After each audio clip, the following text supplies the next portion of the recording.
Hello everyone, prelims supercharge video series में एक बार फिर से आप सभी का स्वागत है।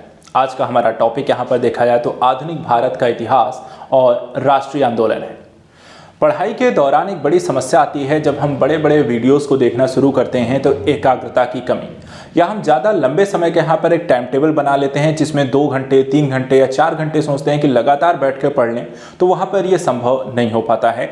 कई बार यहाँ पर ध्यान भंग होता है या पढ़ते तो रहते हैं लेकिन वो याद नहीं हो पाता है। ये एक बड़ी समस्या है सभी अभ्यर्थियों के लिए जो तैयारी कर रहे हैं, और ऐसी स्थिति में आप एकाग्रता को बनाए कैसे रखें, ये भी यहाँ पर एक मुद्दा रहता है कि हम ज़्यादा लंबे समय तक लगातार बैठकर कैसे पढ़ पाएं। देखा जाए इस मुद्दे को लेकर, देखिए जब हम समस्या ये होती है कि आप ज़्यादा लंबे समय तक पढ़ने के लिए यहाँ पर देखिए ज़रूरी नहीं है। हमें क्या है, पढ़ाई हम क्यों करते हैं? पढ़ाई इसलिए करते हैं कि हमें रिजल्ट आना चाहिए, इनपुट मिलना चाहिए, ठीक है। तो क्या होता है कि कई बार जो भटकाव होता है वो भटकाव होता है आसपास की चीज़ों से। एकाग्रता की कमी होती है कई बार विषय की समझ को लेकर के, या फिर चीज़ों को बहुत ज़्यादा लंबे समय तक पढ़ने के कारण जब चीज़ें समझ में नहीं आती हैं तब भी ऐसा होता है। और इन्हीं सारी चीज़ों से बचने के लिए यहाँ पर क्या करना चाहिए, पढ़ाई करते समय हमें यहाँ पर छोटा छोटा ब्रेक लेना। ये ब्रेक जैसे कि मैं आपको एग्जांपल दूं, आप इसी वीडियो को यहाँ पर देख रहे हैं, ठीक है। इस वीडियो की लेंथ जो हो सकती है 1.5 घंटे हो सकती है, 2 घंटे हो सकती है। एग्जैक्टली अभी मैंने ये वीडियो बनाना शुरू किया, मुझे नहीं पता ये वीडियो कितने पे जाके खत्म होने वाला है, लेकिन जब वीडियो आप देख रहे होंगे तो आपको पता होगा वीडियो कितनी लंबी है, ठीक है। अब आपके लिए ये टास्क हो सकता है। टास्क क्या है कि क्या आप कितने एकाग्र होकर पढ़ते हैं, आप इस वीडियो को कितनी देर देख पा रहे हैं, आपको इससे पता चल जाएगा। आपको और कुछ नहीं करने हैं, अपने आप को चेक करने के लिए आप क्या करें, इसी वीडियो को आप देखिए लगातार मैं कितनी देर बिना यहां पर अपना ध्यान भटकाए हुए लगातार देख सकता हूं, और उससे एक आपको अंदाजा लग जाएगा कि आप कितने लंबे समय तक लगातार पढ़ सकते हैं। 20 मिनट हो सकता है, 30 मिनट हो सकता है, 10 मिनट हो सकता है, 1 घंटा हो सकता है, या पूरा वीडियो भी देख लेते हैं। उससे आपको अपनी स्ट्रेटजी भी अपनानी है। स्ट्रेटजी कैसे कहने का मतलब है, यानी कि जब आप पढ़ने बैठें, इस वीडियो के इतर आप देखें, आप अलग अलग सब्जेक्ट पढ़ रहे होंगे, अपने स्तर पर भी देखा जाए तो रिवीजन कर रहे होंगे, तो वहां भी जितने टाइम पीरियड तक का देखते हैं, यानी कि 20 मिनट का है, 20-20 मिनट लगातार एक यहाँ पर लगा लो, एक टाइम टेबल लगा लो या एक अलार्म सेट कर लो, 20 मिनट आप पढ़ाई करो। 20 मिनट अगर आपका ध्यान भंग हो रहा है, सिर्फ 20 मिनट पढ़ो, क्योंकि वो 20 मिनट में आप उतना स्कोर कर सकते हो, उतना याद कर सकते हो, उतनी पढ़ाई कर सकते हो जो आपको वहां से नंबर गेन करा सकता है। 2 घंटे पढ़ के आपको नंबर शायद ना मिल रहे हो, लेकिन 20-20 मिनट के जो आपको एकाग्र होकर आप पढ़ाई कर रहे हैं, सबसे इंपॉर्टेंट पहलू है। इसलिए आप अलार्म सेट करिए, 20 मिनट के बाद थोड़ा सा आप टहल लो, थोड़ा घूम लो, थोड़ा 5 मिनट का एक ब्रेक लो, वापस आके बैठ जाओ, फिर से 20 मिनट का पढ़ो। और इस तरीके से हो सकता है आप 20-20 मिनट के यहाँ पर अगर 10 सेट भी लगा लेते हैं, 10 बार अगर आप ऐसा बैठ जाते हैं, तो आपके लिए पर्याप्त आपकी पढ़ाई हो जा रही होगी। ना कि यहाँ पर आप 4 घंटे लगातार जितना बैठ के पढ़ोगे, हो सकता है उस 20-20 मिनट के यहाँ पे आपको 5-6 सेट आप लगा लें, 10 सेट लगा लें, वो आपको रिजल्ट दे जाए जो आपको 4 घंटे ना दे जाए। तो आई होप यहाँ पर आपको मेरी बात समझ में आ रही होगी, मैं आपको क्या यहाँ पर कन्वे करने जा रहा हूँ। तो इसी वीडियो के माध्यम से हम ये प्रयास करेंगे आज एकाग्रता को लेकर कि हम कैसे यहाँ पर अपने आप को ज़्यादा स्कोरिंग बना सकते हैं और पढ़ाई में एकाग्रता कितनी ज़रूरी है। चलिए आज पढ़ते हैं यहाँ पे आधुनिक भारत के इतिहास को। देखिए, आधुनिक भारत और राष्ट्रीय आंदोलन, इतिहास में अगर हम देखें जो सबसे ज़्यादा स्कोरिंग नंबर है वो इसी टॉपिक से होता है, और इसीलिए मैंने इस टॉपिक को इस पढ़ाने से पहले आपको डिस्कस कर दिया, ठीक है। इस विषय को जितने आप अच्छे से पढ़ेंगे, जितने आप इसके पॉइंट्स को याद रखें, जितने आपको इसको तथ्य याद रहेंगे, उतना ही आप यहाँ पर परीक्षा में अच्छा स्कोर कर सकते हैं, खासकर प्रीलिम्स की परीक्षा में। इसलिए हम यहाँ पर दोनों ही टॉपिक्स में 2 तरह की चीज़ें मालूम होती हैं। एक तो भारतीय हम संदर्भ में यहाँ पे आधुनिक भारत को पढ़ते हैं, लेकिन उसके साथ साथ जो राष्ट्रीय आंदोलन का जो मुद्दा इसमें जुड़ता है, वो दोनों ही पहलू यहाँ पर इंपॉर्टेंट रहेंगे। हम पूरे ही टॉपिक को एक करके यहाँ पर पढ़ने का प्रयास करेंगे। तो चलिए देखते हैं आज के अपने इस सीरीज में हमारा पहला चैप्टर। तो पहला चैप्टर जब हम आधुनिक भारत में पढ़ते हैं तो क्या पढ़ते हैं कि मुगलों का पतन होना, यूरोपीय कंपनियों का आगमन होना, और धीरे धीरे किस तरीके से यूरोपियों का भारत में साम्राज्य विस्तार होता है, और भारत जो होता है वो धीरे धीरे टुकड़ों में राजवंशों का यहाँ पर छोटे छोटे स्थितियों में विभाजन, और उसके बाद एक एक करके यहाँ पर किस तरीके से फाइनली अंग्रेजों का एक साम्राज्य स्थापित हो जाता है। चलिए स्टार्ट करते हैं। भारत में प्रथम फ्रांसीसी फैक्ट्री स्थापित की गई थी कब, तो यहां पर देखिए कहां स्थापित की गई है, पौंडीचेरी में। इसी तरह भारत आने वाला यात्री जो पुर्तगाल देश का नहीं था, तो यहां पे देखिए पीटर मुंडी जो हैं वो पुर्तगाल के नहीं हैं। यहाँ पर अगर देखिए जो पौंडीचेरी या कह सकते हैं जो प्रथम पुर्तगाली आए थे, अर्थात प्रथम यूरोपीय, हो सकता है क्वेश्चन में आपको पूछा जाए प्रथम यूरोपीय कौन आए थे, पुर्तगाली आए हैं। इसी तरह क्वेश्चन आता है कि यूरोपियों का क्रम क्या है, वो भी आपको पता होना चाहिए, ठीक है। तो ये सारी चीजें एक एक करके देखते हैं, चलते हैं। 1503 में पुर्तगालियों ने भारत में अपना पहला जो किला बनाया था, ठीक है। तो यहाँ पर कहाँ बनाया था, तो पुर्तगालियों का पहला किला भारत में कोचीन में है। इसी तरह सुप्रसिद्ध उर्दू शायर मिर्जा गालिब का मूल निवास था, ठीक है। तो कहां पे था, आगरा में। बंगाल की फैक्ट्रियों में से एक जो पुर्तगालियों के द्वारा स्थापित की गई थी वो कौन सी है, हुगली। उस शासक का नाम बताइए जिसने वास्को डिगामा का कालीकट में यहां पे स्वागत किया, उनका नाम था जमोरी। यूरोपीय समुदाय जिसने भारत के साथ प्रथम व्यापारिक संबंध स्थापित किया वो कौन थे, पुर्तगाली। भारत के पुर्तगाली शक्ति या वास्तविक संस्थापक, यहां पर पुर्तगालियों का जो कह सकते हैं भारत में वास्तविक संस्थापक कौन हुआ करता था, अल्बुकर्क।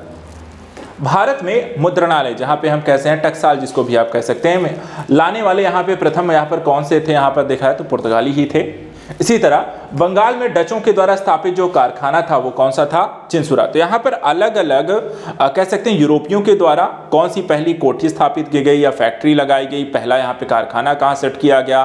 तो ये क्वेश्चन आपके एग्जाम में काफी बनता है, इसलिए इस पहलू को जब भी आप आधुनिक भारत में पढ़ने जा रहे हैं तो यहाँ पर यूरोपीय के आगमन के संदर्भ में इसे ध्यान रखेंगे। आगे चलिए देखते हैं। इसके बाद वह शासक जिसने ईस्ट इंडिया कंपनी को दीवानी प्रदान की थी वो कौन सा था, शाह आलम द्वितीय। फ्रांसीसी ईस्ट इंडिया कंपनी की स्थापना किसके शासनकाल में हुई, तो देखा जाए तो लुई 14वां।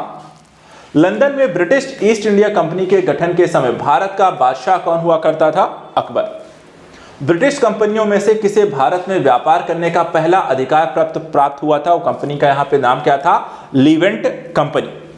इसी तरह असम में सर्वप्रथम जो चाय कंपनी की स्थापना हुई थी, ठीक है, तो कौन सी थी, यहां पर देखा है तो 1839 में हुई। काल क्रमानुसार घटनाओं का क्रम, तो यहाँ पे घटनाएं जो इतिहास जो है घटनाओं का ही एक संकलन है, ठीक है। तो यहाँ पे क्रमिक जो होता है स्थिति वही आपका इतिहास है। अब यहाँ पे देखिए पंजाब का विलय होना, सिक्किम का विलय, बर्मा का विलय और झांसी का विलय जो होता है एक एक करके आपको किया गया। तो यहाँ पर इनका क्रम जो है ये ऐसे ही है। तो आप देख सकते हैं एक समय जो है बर्मा भी भारत का यहाँ पर हिस्सा हुआ करता था। इसके बाद भारत की स्वतंत्रता के पूर्व गोवा में देखा जाए जो आधिपत्य में था, तो यहां पर देखा है तो पुर्तगाली। भारत स्वतंत्र हो गया था 1947, लेकिन पुर्तगालियों से गोवा हमें यहां पर देखा जाए 1961 में मिला। इसी तरह स्वायत्त राज्यों का उदय अवध, मैसूर, पंजाब, बंगाल जैसे छोटे छोटे राज्यों और उनके विभाजन की स्थितियों को लेकर के अब यहां पर आइए देखते हैं क्या क्या यहां पर इंपॉर्टेंट पहलू है। जैसे कि राजा रणजीत सिंह, ठीक है, अदालत ए आला की स्थापना की थी कहां में, तो लाहौर में। किसने की थी, कहां की थी, यह भी ध्यान रखना है। मुगल बादशाह के द्वारा नियुक्त बंगाल का अंतिम सूबेदार कौन था, नाम है मुर्शीद कुली खां। गुरु नानक ने अपना उत्तराधिकारी किसे घोषित किया था, लहना को। इसी तरह द्वितीय मैसूर युद्ध जो है कब समाप्त हुआ, द्वितीय मैसूर युद्ध समाप्त हुआ था मंगलौर संधि से। प्रथम आंग्ल मैसूर युद्ध 1767 से 69 में विजयी हुआ देखा जाए तो हैदर अली। टीपू सुल्तान ने ब्रिटिश सेना को 1780 में हराया था, कहां, यहां पे देखा है तो पोलीलुर में।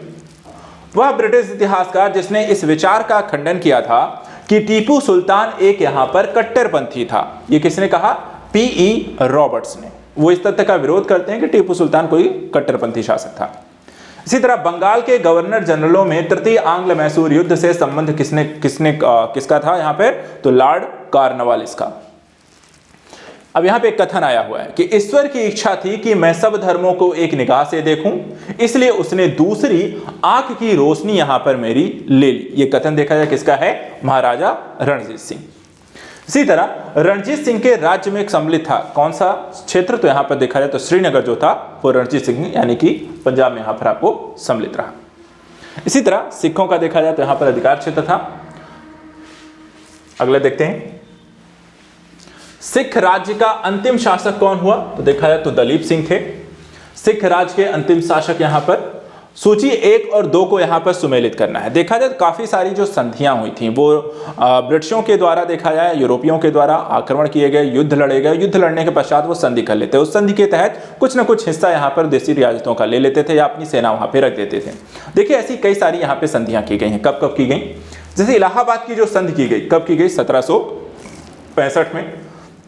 मैंगलोर की संधि 1784 में। सालबाई की संधि 1782 में। मद्रास की संधि 1769 में।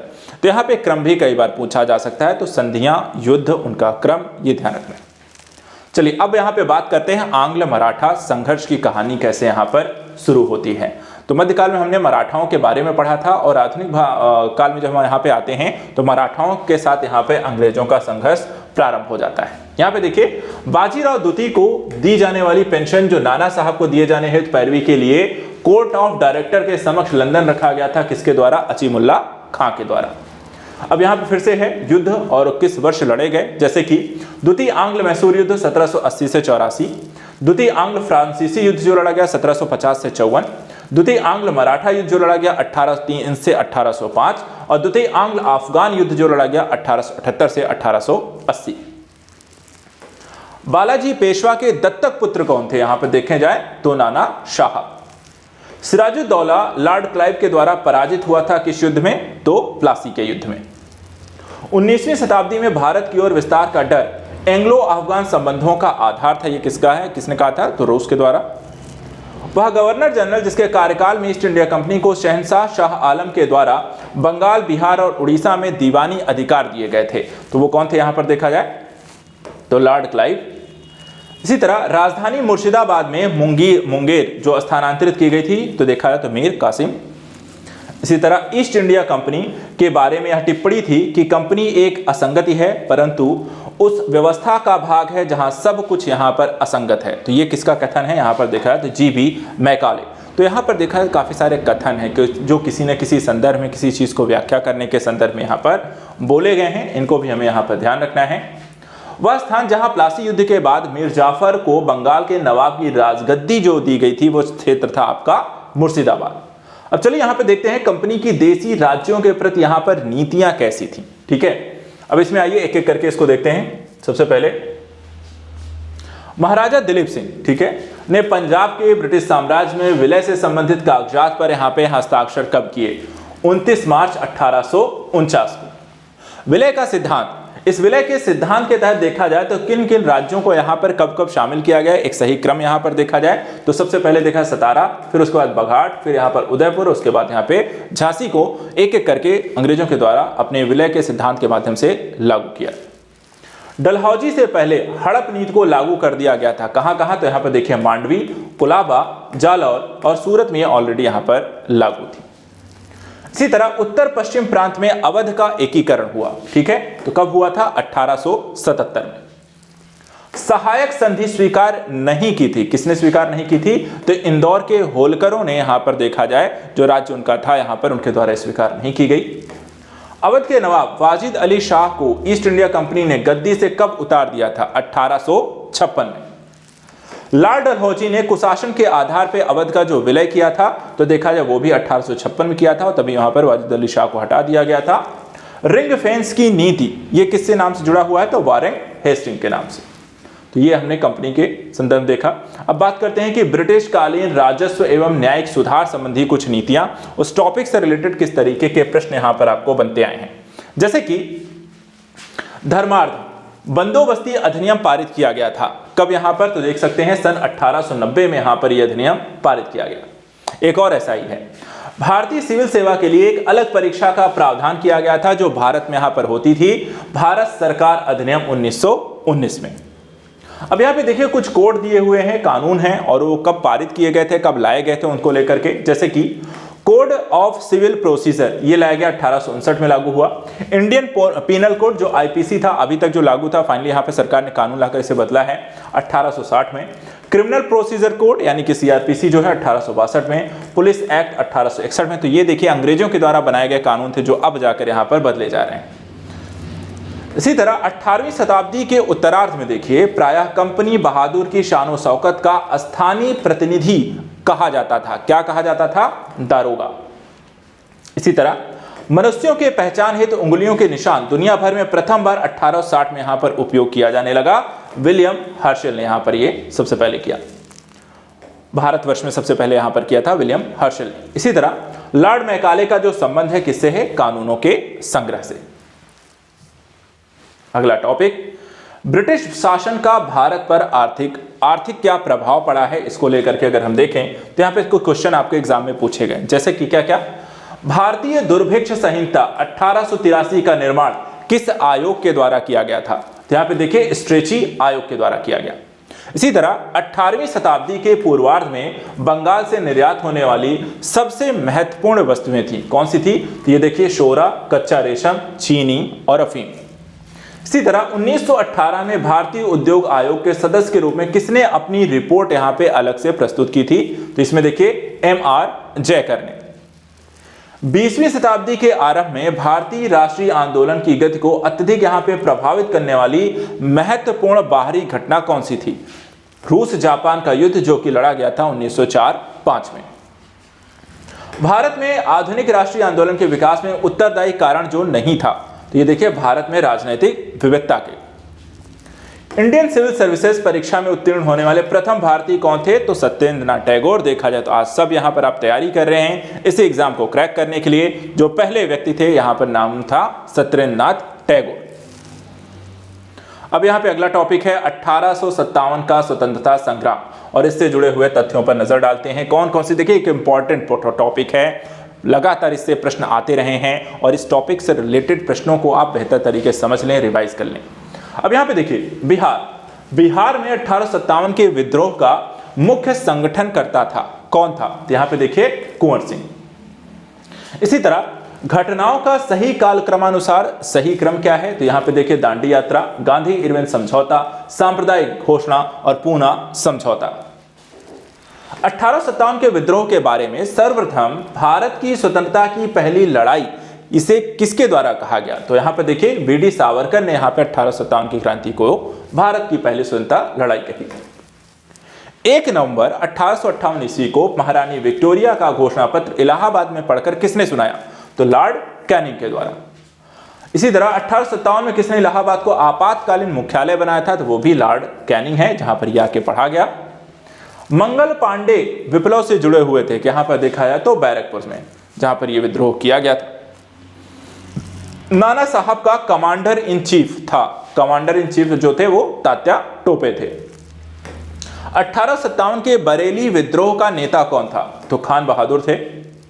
भारत की स्वतंत्रता की पहली लड़ाई 1857 की प्रारंभ हुई थी कहां से? मेरठ से यहां पर सबसे पहले यह विद्रोह शुरू हुआ था और धीरे धीरे देखा जाए तो यह भारत के अन्य हिस्सों में फैला था। इलाहाबाद में 1857 के संग्राम का जो नेता यहां पे थे वो कौन थे? मौलवी लियाकत अली। 1857 में स्वतंत्रता संग्राम की वीरांगना महारानी लक्ष्मीबाई की जन्मस्थली कहां पे है? वाराणसी। इसी तरह अपने पुत्र के स्थान पे दूसरे उत्तराधिकारी गोद लेने के लिए अधिकार को पुनः यहां पे स्थापित किया गया 1858 की साम्राज्य की घोषणा के माध्यम से।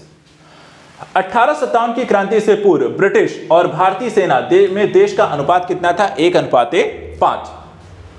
1857 के संग्राम केंद्रों में सबसे पहले अंग्रेजों ने किसे पुनः अधिकृत किया? तो वो था आंसर है सबसे पहले अंग्रेजों ने दिल्ली को हासिल किया। इसके बाद असम में 1857 की क्रांति का नेता कौन था? तो यहां पे देखिए दीवान मनीराम दत्त। 1857 के संघर्ष में भाग लेने वाले सिपाहियों की सर्वाधिक जो संख्या कहां थी? आपको अवध में।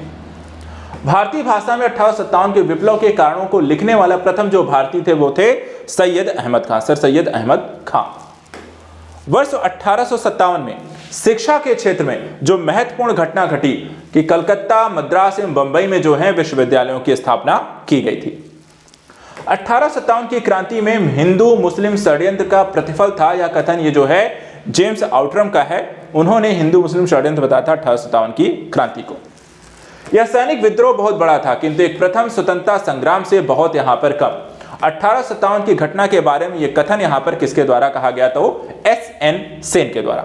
तो ऐसे यहां पर देखिए 1857 की जो क्रांति है वहां पर आपको कथन जो अलग अलग क्षेत्रों में जहां विद्रोह हुए कहाँ प्रारंभ हुआ, कहाँ सबसे पहले हुआ, बाद में हुआ, और साथ ही साथ देखा जाए तो यहाँ पर नेतृत्व किसके द्वारा किया, इस तरह के क्वेश्चन आपको बने हैं। और 1857 क्रांति बहुत इंपॉर्टेंट टॉपिक रहा है इतिहास में, हमेशा लगभग देखा है तो हर एग्जाम में लगभग पूछा ही जा रहा है, ठीक है, 1-2 क्वेश्चन आपको निकल के ही आते हैं, तो इसको यहाँ पर जरूर रिवाइज करिए। चलिए अब यहाँ पर विद्रोहों की बात कर रहे हैं तो अगला विद्रोह पढ़ते हैं जनजातीय विद्रोह। देखिए काफी सारे जो विद्रोह हुए हैं अलग अलग समय में अलग अलग क्षेत्रों में हुए हैं, और यही एग्जाम में यहाँ पर आपको लगातार पूछे भी जाते हैं। इतिहास ऐसा एक विषय है जो बदलता नहीं है, आपको देखा जाए तो काफ़ी लंबे समय से आपको इतिहास में पुरानी घटनाओं का ही एक केंद्रण रहता है जो आपको सिर्फ पढ़ के यहाँ पर याद होता है। अन्य विषय में काफ़ी चीज़ें बदल रही हैं, करंट अफेयर्स के टॉपिक आ जाते हैं जिसके कारण आपको स्टैट और डेटा आपको चेंज हो सकता है, लेकिन इतिहास एक ऐसा विषय है जिसके स्टैट और डेटा सेम रहते हैं, बहुत कुछ नहीं बदलता, अगर बदल भी गया तो बहुत ही कम ही चीज़ें आती हैं, ऐड हो सकता है, ठीक है। 1829 में देखिए अगला जो टॉपिक है, अगला क्वेश्चन है 1829 में अंग्रेजों के विरुद्ध खासी जनजाति विद्रोह का नेतृत्व किसके द्वारा किया गया था, तिरोत सिंह के द्वारा। अब देखिए ऐसे ही एक सूची में यहाँ पर काफी सारी चीजों को एक साथ यहाँ पे पूछ लिया जाता है। अब जैसे यहाँ पे है चेरो विद्रोह 1770-71, कुकी आंदोलन 1826-49, कोल विद्रोह 1831-39 और संथाल विद्रोह 1855-56। कालक्रम के हिसाब से पूछा जा सकता है, सुमेलित करके पूछा जा सकता है, ठीक है, तो इनको ध्यान रखना है। जैसे मोपला विद्रोह 1921 में हुआ था, ठीक है, कहां पे हुआ था विद्रोह, कहां हुआ था, तो मालाबार में हुआ था। सन्यासी विद्रोह भड़काने का या भड़कने का, सन्यासी विद्रोह भड़कने का स्थल कौन सा था, तो सन्यासी विद्रोह कहां हुआ था, बंगाल में हुआ। मोपला विद्रोह कहां हुआ, मालाबार में हुआ। इसी तरह मुंडा बगावत का नेता कौन था, तो यहां पर आप देख सकते हैं बिरसा मुंडा। इसी तरह बिरसा मुंडा का जो कार्यक्षेत्र क्या था, तो बिरसा मुंडा अगर हम देखें तो आपको रांची क्षेत्र से यहाँ पर निवास बिलोंग करते हैं। इसी तरह कोली विद्रोह लोगों से संबंधित था, किन लोगों से, तो छोटा नागपुर के क्षेत्र के लोगों से यहाँ पर कोली विद्रोह रिलेट करता है। वेलुथम्पी ने अंग्रेजों के विरुद्ध जो आंदोलन का नेतृत्व किया था, तो देखा जाए तो यहाँ पर केरल। इसके बाद जियातरंग आंदोलन प्रारंभ हुआ था, तो जियातरंग आंदोलन जो हुआ था वो मणिपुर में। सन्यासी विद्रोह जो था वो आपको बंगाल में हुआ था। इसी तरह यहाँ पे देखिए सूची है जो मिलान करने को लेकर आपसे पूछी गई है, जिसमें यहाँ पर अगर हम देखें तो कुछ ऐसे ही आंदोलन है, जैसे पाबना आंदोलन है 1873 से 85 के बीच, एका आंदोलन 1922 में, संथाल आंदोलन 1855-56 में, ताना भगत जो है यहाँ पर 1914 में। तो यहाँ पे अलग अलग समय में हुए विद्रोहों के बारे में हमने देखा। जनजाति विद्रोह, अब यहाँ पे देखिए प्रारंभिक नागरिक एवं कृषक विद्रोह जो हुए अलग अलग समय में, उनसे रिलेटेड किस तरीके के प्रश्न आए। जैसे कि भारत में मजदूर आंदोलनों को संगठित करने का जो श्रेय दिया जाता है, किसे दिया जाता है, तो यहाँ पे देखिए नारायण मेधाजी लोखंडे। संथाल विद्रोह के संदर्भ में दामिन ए को का अर्थ क्या था, राजमहल पहाड़ियों के पास की जमीन को दामिन ए को कहा गया।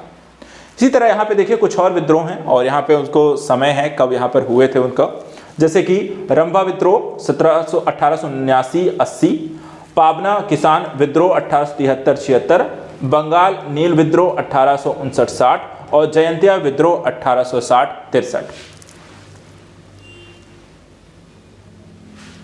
इसके बाद लखनऊ में स्थापित अखिल भारतीय किसान कांग्रेस महासचिव के रूप में किसे चुना गया, तो यहां पे आप देखिए एनजी रंगा को। 1814 से 17 की अवधि में जिस क्षेत्र के तालुकेदारों ने अंग्रेजी शासन के विरुद्ध विद्रोह किया था वो कहां पे, मालवा। गडकरी विद्रोह का केंद्र क्या था, तो यहां पर आप देखें कोल्हापुर। इसी तरह 1924 का बंगाल का तारकेश्वर आंदोलन के विरुद्ध यहां पर देखा जाए तो मंदिरों में भ्रष्टाचार के विरुद्ध। इसी तरह देवबंद आंदोलन ये देखा जाए तो यूपी संयुक्त प्रांत में यहां पर आरंभ हुआ था और ये 1866 में हुआ था। 1921 का जो मोपला विद्रोह हुआ था वो देखा जाए तो आपको मालाबार में हुआ। Mohammad Anglo Oriental College Aligarh की स्थापना कब हुई थी, तो यहां पर देखें 1875 में। अब कुछ आंदोलनों की सूची है, उनको मिलान करने को लेकर है, सही सुमेलन देखिए। तेभागा आंदोलन 1946-47, मोपला विद्रोह 1921, पाबना किसान विद्रोह जो है 1879-80 और बंगाल नील विद्रोह 1859-60।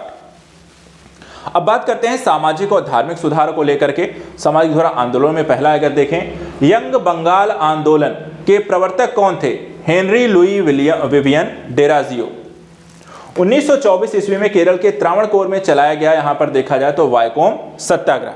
तो यहां पर देखा है वाइकोम सत्याग्रह कहां से रिलेट करता है, आपको केरल के त्रावणकोर से। इसके बाद देखिए फिर से एक सूची है, मिलान करने को लेकर आपसे पूछा गया, जैसे कि भारत धर्म महामंडल हरिद्वार में हुआ, देव समाज लाहौर, सनातन धर्म रक्षणी सभा कलकत्ता और राधा स्वामी सत्संग आगरा। अलग अलग क्षेत्रों से स्थानों से यहाँ पर संबंधित हैं या इनका आयोजन हुआ या क्षेत्र हैं। इसी तरह सत्य शोधक समाज के संस्थापक जिनका प्राथमिक जोर सत्य की खोज पर था, उनका नाम था ज्योतिबा फुले।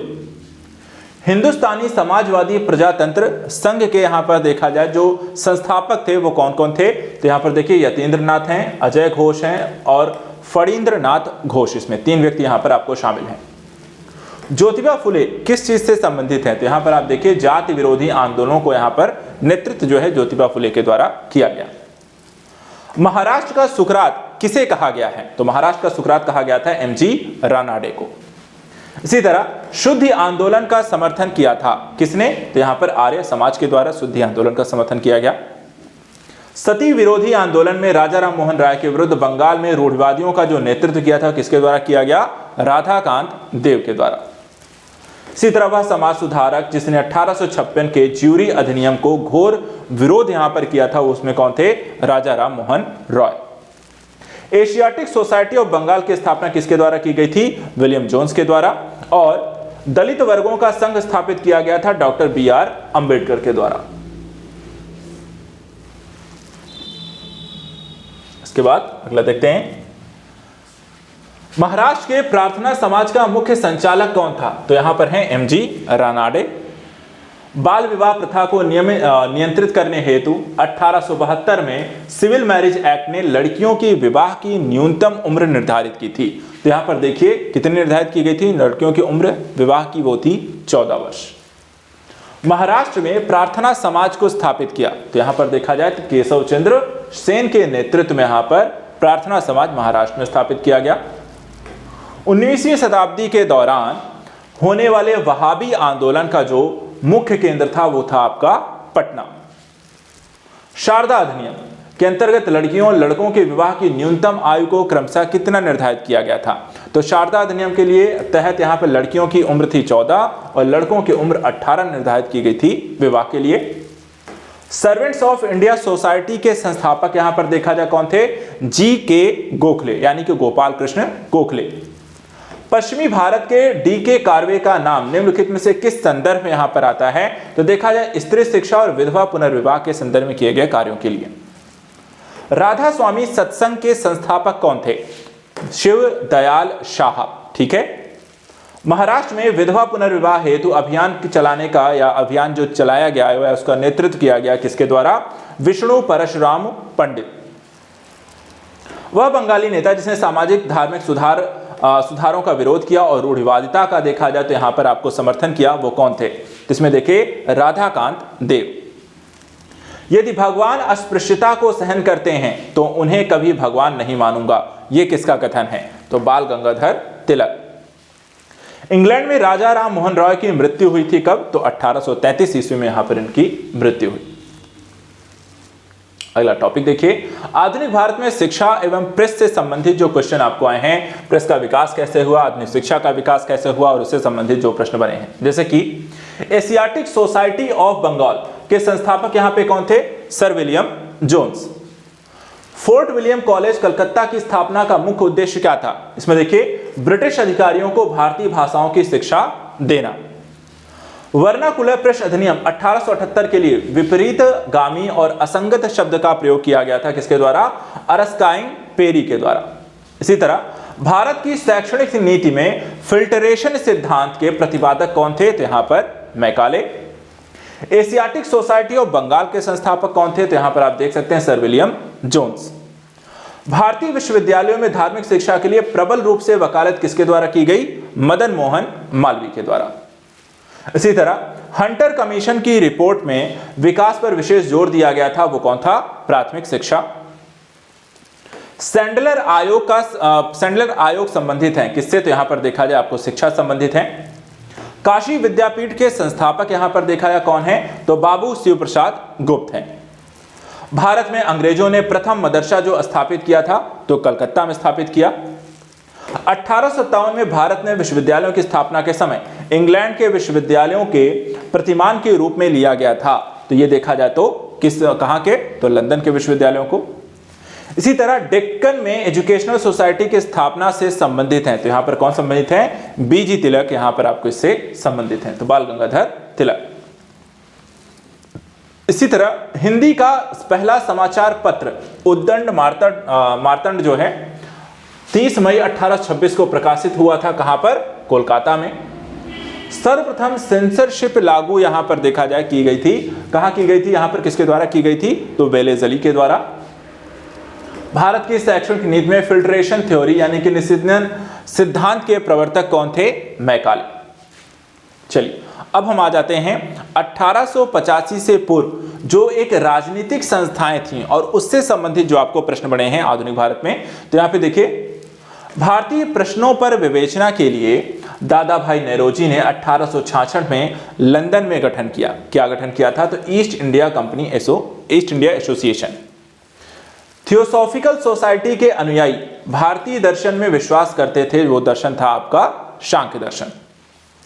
बंगाल एशियाटिक सोसाइटी की स्थापना 1784 ईस्वी में कलकत्ता में की गई, किसके द्वारा, सर विलियम जोन्स के द्वारा।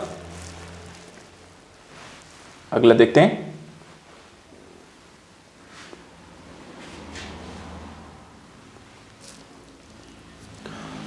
अगला है देखिए, यहां पे सुरेंद्र नाथ बनर्जी के द्वारा स्थापित उस संगठन का नाम बताइए जिसने 1886 में इंडियन नेशनल कांग्रेस में यहां पर विलय कर लिया, वो थे इंडियन नेशनल यहां पर कॉन्फ्रेंस। इसके बाद 1885 में स्थापित बंबई प्रेसिडेंसी एसोसिएशन के जो संस्थापक थे उनका नाम क्या था, फिरोज शाह मेहता।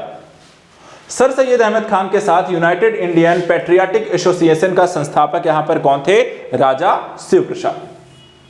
चलिए यहां पर कुछ सम्मेलन या संगठन है और कब हुआ था उनका सम्मेलन या संगठन, उनके बारे में यहां पर क्वेश्चन पूछा गया। जैसे अखिल भारतीय महिला संघ और सम्मेलन 1927 में, अखिल भारतीय डिप्रेस्ड क्लास संगठन 1925, बॉम्बे सोशल रिफॉर्म एसोसिएशन 1903 और the Indian national social conference जो है 1887। तो यहाँ पर देखिए समयावधि, कब कौन किसका गठन हुआ इसका ध्यान रखिएगा, किसके द्वारा किया गया इसका भी ध्यान रखिएगा। तो यहाँ पर आपको संगठनों को लेकर 2 ही 3 चीज़ें आपसे मूलतः बनती हैं क्वेश्चन के रूप में। तो आधुनिक भारत का इतिहास पढ़ते हुए हम जब संगठनों के बारे में पढ़ते हैं, या तो सदस्य बनते हैं, या तो संगठन का नाम क्या है, कहाँ पर बना था और किस विषय इत्यादि से रिलेटेड है, कभी कभी ये भी आपको पूछ जाता है। और तो ये 2-4 चीज़ें अगर आप ध्यान रखें तो संगठन से रिलेटेड आप कोई भी क्वेश्चन हल कर सकते हैं। अब चलिए बात करते हैं भारतीय राष्ट्रीय कांग्रेस की, उसकी स्थापना, कार्यप्रणाली, उसके महत्वपूर्ण अधिवेशनों को लेकर के। यहाँ पे देखिए, कभी भी भारतीय राष्ट्रीय कांग्रेस के किसी भी अधिवेशन की अध्यक्षता जो है नहीं की थी किस नेता ने, बाल गंगाधर तिलक ने। भारतीय राष्ट्रीय कांग्रेस के अधिवेशन के लिए छुट्टियों का मनोरंजन, ये अभिव्यक्ति यहाँ पर किसकी है, लोकमान्य तिलक के द्वारा कहा जाता था। ये भारतीय राष्ट्रीय कांग्रेस का जो अधिवेशन हुआ करता था, क्या, गर्मियों की छुट्टियां। चलिए अगला देखते हैं, भारतीय राष्ट्रीय कांग्रेस के प्रथम मुस्लिम अध्यक्ष कौन थे। तो यहां पे देखिए बदरुद्दीन तैयब जी। कांग्रेस के अत्यधिक अल्पसंख्यक लोगों का प्रतिनिधित्व करने वाले लोगों को कहकर उपहास उड़ाया गया था, किसके द्वारा, लॉर्ड डफरिन। भारतीय राष्ट्रीय कांग्रेस की प्रथम महिला अध्यक्ष कौन बनी। तो यहां पर देखिए एनी बेसेंट। दिसंबर 1885 में इंडियन नेशनल कांग्रेस का सर्वप्रथम अधिवेशन जो आयोजित किया गया था, कहां पर, बंबई। इसी तरह इंडियन नेशनल कांग्रेस की प्रथम भारतीय महिला का जो अध्यक्षा थी उनका नाम क्या था, सरोजनी नायडू। लगातार 6 वर्षों तक भारतीय राष्ट्रीय कांग्रेस के जो प्रेसिडेंट रहे, यहां पर देखें तो अबुल कलाम आजाद। कांग्रेस को सूक्ष्मदर्शी अल्पसंख्यक जनता का प्रतिनिधि बताते हुए उसका मजाक उड़ाया गया था लॉर्ड डफरिन के द्वारा। भारतीय राष्ट्रीय कांग्रेस का 1885 में महासचिव किसे बनाया गया, A.O. ह्यूम को। कांग्रेस के मंच से भारतीय राष्ट्रीय कांग्रेस के किस अधिवेशन में प्रथम बार स्वराज शब्द का यहां पर देखा जाए उद्घोष किया गया, आपको या कह सकते हैं कि आपको एक तरीके से व्यक्त किया गया। तो कलकत्ता अधिनियम 1906, कलकत्ता अधिवेशन 1906 के माध्यम से। भारतीय राष्ट्रीय कांग्रेस का अंतिम अधिवेशन जिसमें बाल गंगाधर तिलक ने भाग लिया था वो था अमृतसर अधिवेशन 1919। इसके बाद भारतीय राष्ट्रीय कांग्रेस के किस अधिवेशन में महात्मा गांधी ने कहा था कि गांधी मर सकते हैं परंतु गांधीवाद हमेशा बना रहेगा या बचा रहेगा? तो यहां पर देखा जाए तो कराची अधिवेशन 1931।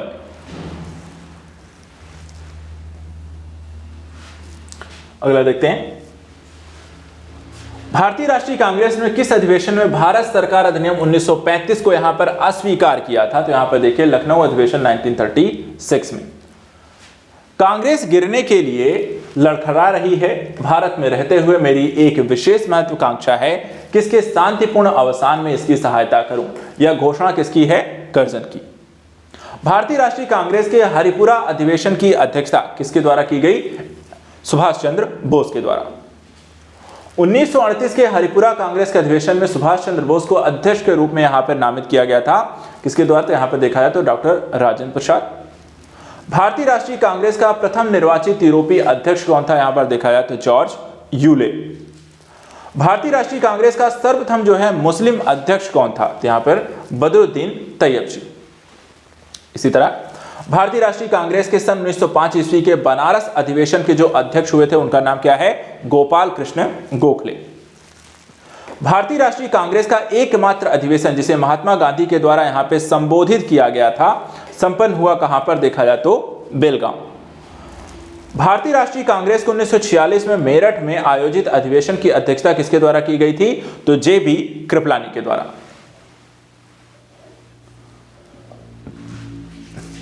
इसके बाद मदन मोहन मालवीय भारतीय राष्ट्रीय कांग्रेस के अध्यक्ष कितनी बार चुने गए थे? तो 2 बार, एक बार 1909 में, दूसरी बार 1918। अब यहां पे देखिए कांग्रेस अध्यक्षों किस अधिवेशन को यहां पे अध्यक्षता की गई है, जैसे कि डॉक्टर M.A. अंसारी मद्रास कांग्रेस अधिवेशन की अध्यक्षता की, पुरुषोत्तम दास टंडस ने नासिक में, सरोजिनी नायडू ने कानपुर में और सुभाष चंद्र बोस ने हरिपुरा कांग्रेस अधिवेशन में यहां पर अध्यक्षता की है।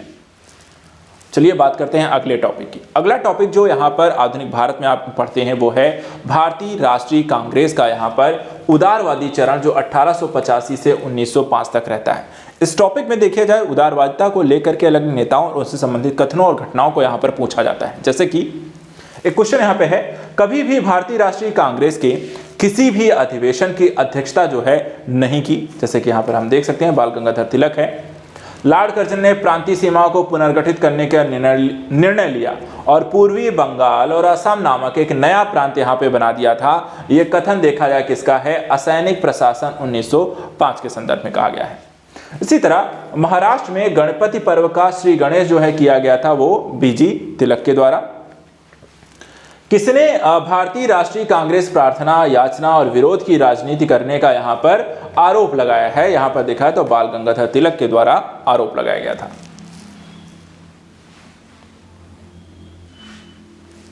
इसके बाद अगला, स्वराज शब्द का सर्वप्रथम देखा जाए किसके द्वारा यहाँ पर प्रयोग किया गया शब्द? यहाँ पर बाल गंगाधर तिलक के द्वारा।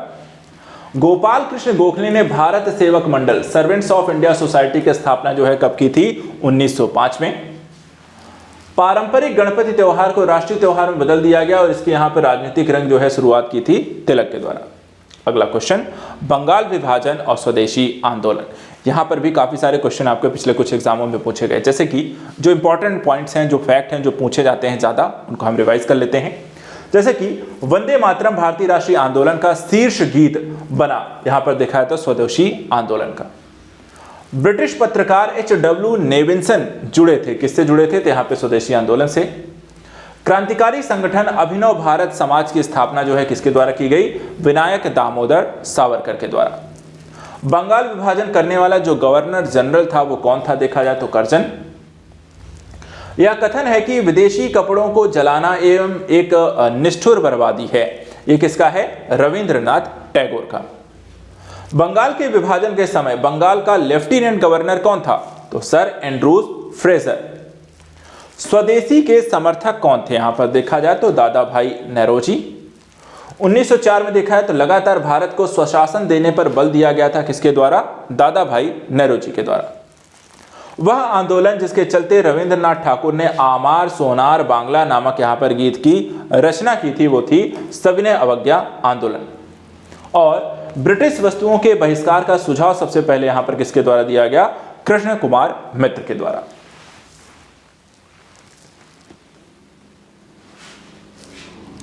अगले यहाँ पे देखिए, बंगाल के विभाजन 1905 के विविध विरोध में हुए आंदोलन का नेतृत्व यहां पर किसके द्वारा किया गया था? सुरेंद्रनाथ बनर्जी के द्वारा।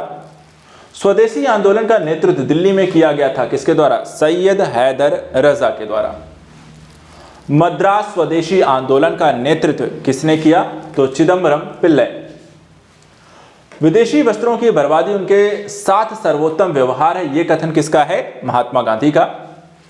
और 1905 में बंगाल विभाजन के परिणाम स्वरूप जो घटित हुआ था कि पूर्वी बंगाल के मुस्लिम बाहुल्य प्रांत का निर्माण होना। अब यहां पर बात करते हैं कांग्रेस का सूरत विघटन एवं क्रांतिकारी आंदोलन से संबंधित कुछ घटनाओं को, जैसे कि चेतन रूप में धर्मनिरपेक्ष विचारक थे, ठीक है, तो वो थे भगत सिंह। काकोरी जो षड्यंत्र केस में प्रधान आरोपी पंडित राम प्रसाद बिस्मिल को उत्तर प्रदेश के शहर में फांसी दी गई थी, तो किस शहर में फांसी दी गई? गोरखपुर में। तो राम प्रसाद बिस्मिल को फांसी कहां दी गई? गोरखपुर में। क्रांतिकारी जो काकोरी ट्रेन कांड से संबंधित नहीं था वो थे आपके खुदीराम बोस।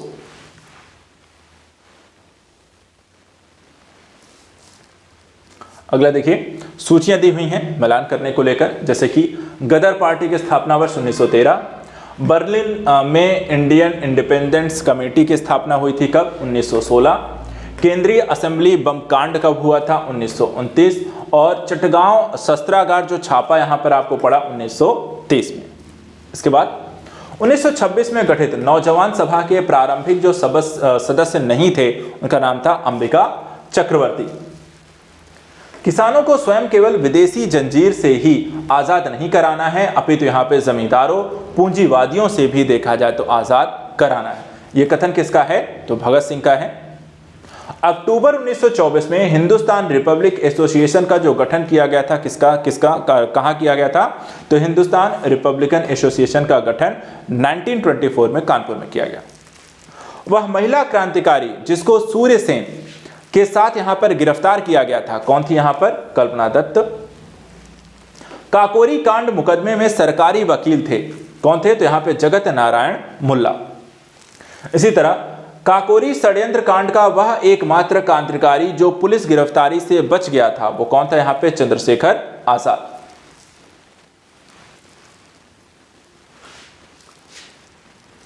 आगे देखते हैं, हिंदुस्तान रिपब्लिकन एसोसिएशन का गठन 1924 में किया गया कानपुर में। भारतीय अशांति का जो जनक कहा जाता है किसे? बीजी तिलक को। इसी तरह कारागार में जिसने राम प्रसाद बिस्मिल को यहां पर फांसी दी गई, कहां पर? तो गोरखपुर में। युग में जिसमें इंग्लैंड में अंग्रेज अधिकारियों की हत्या के आरोप में फांसी की सजा सुनाई गई थी, वो कौन थे? यहां पे मदन लाल ढींगरा और उधम सिंह को। इसी तरह भारतीय स्वतंत्रता के लिए फांसी पाने वाले प्रथम रिकॉर्डेड मुस्लिम का जो नाम था वो थे अशफाक उल्ला खां। वह महिला क्रांतिकारी जिसने दीक्षांत समारोह में अपनी उपाधि यानी डिग्री ग्रहण करने समय अंग्रेज गवर्नर यानी कुलाधिपति को पर यहां पर गोली चलाई थी, उनका नाम क्या था? तो बीना दास। लाला लाजपत राय ने अपना राजनीतिक गुरु माना था, किसे माना था? तो मैजनी को। आलोचना और स्वतंत्र चिंतन एक क्रांतिकारी की दो विशेषताएं, यह कथन किसका है? तो भगत सिंह का। प्रथम भारतीय जिसको पत्रकार के रूप में अपने कर्तव्य निर्वहन के लिए यहां पर जेल भेजा गया था वो थे बाल गंगाधर तिलक। क्रांति की तलवार विचारों के उभरे हुए पत्थर पर तेज की जाती है, यह कथन देखा जाए तो भगत सिंह का है।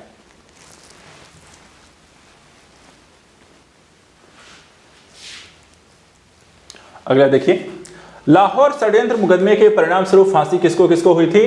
भगत सिंह, राजगुरु और सुखदेव को। इसके बाद कांग्रेस पर अनुनय विनय और विरोध की राजनीति करने का जो आरोप लगाया गया बीजी तिलक के द्वारा लगाया गया। अब चलिए बात करते हैं एक और टॉपिक की जो आधुनिक भारत में यहाँ पर आता है इतिहास में, मुस्लिम लीग का गठन और उससे संबंधित जो कथानक हैं जो परीक्षा में आपको पूछते हैं। मुस्लिम लीग की कार्यप्रणाली जो है वो भी आपको क्वेश्चन बनती है। जैसे कई सारे टॉपिक हैं, इसमें एक आता है जैसे MLNG दल का निजी अर्धसैनिक संगठन था, तो अखिल भारतीय मुस्लिम लीग।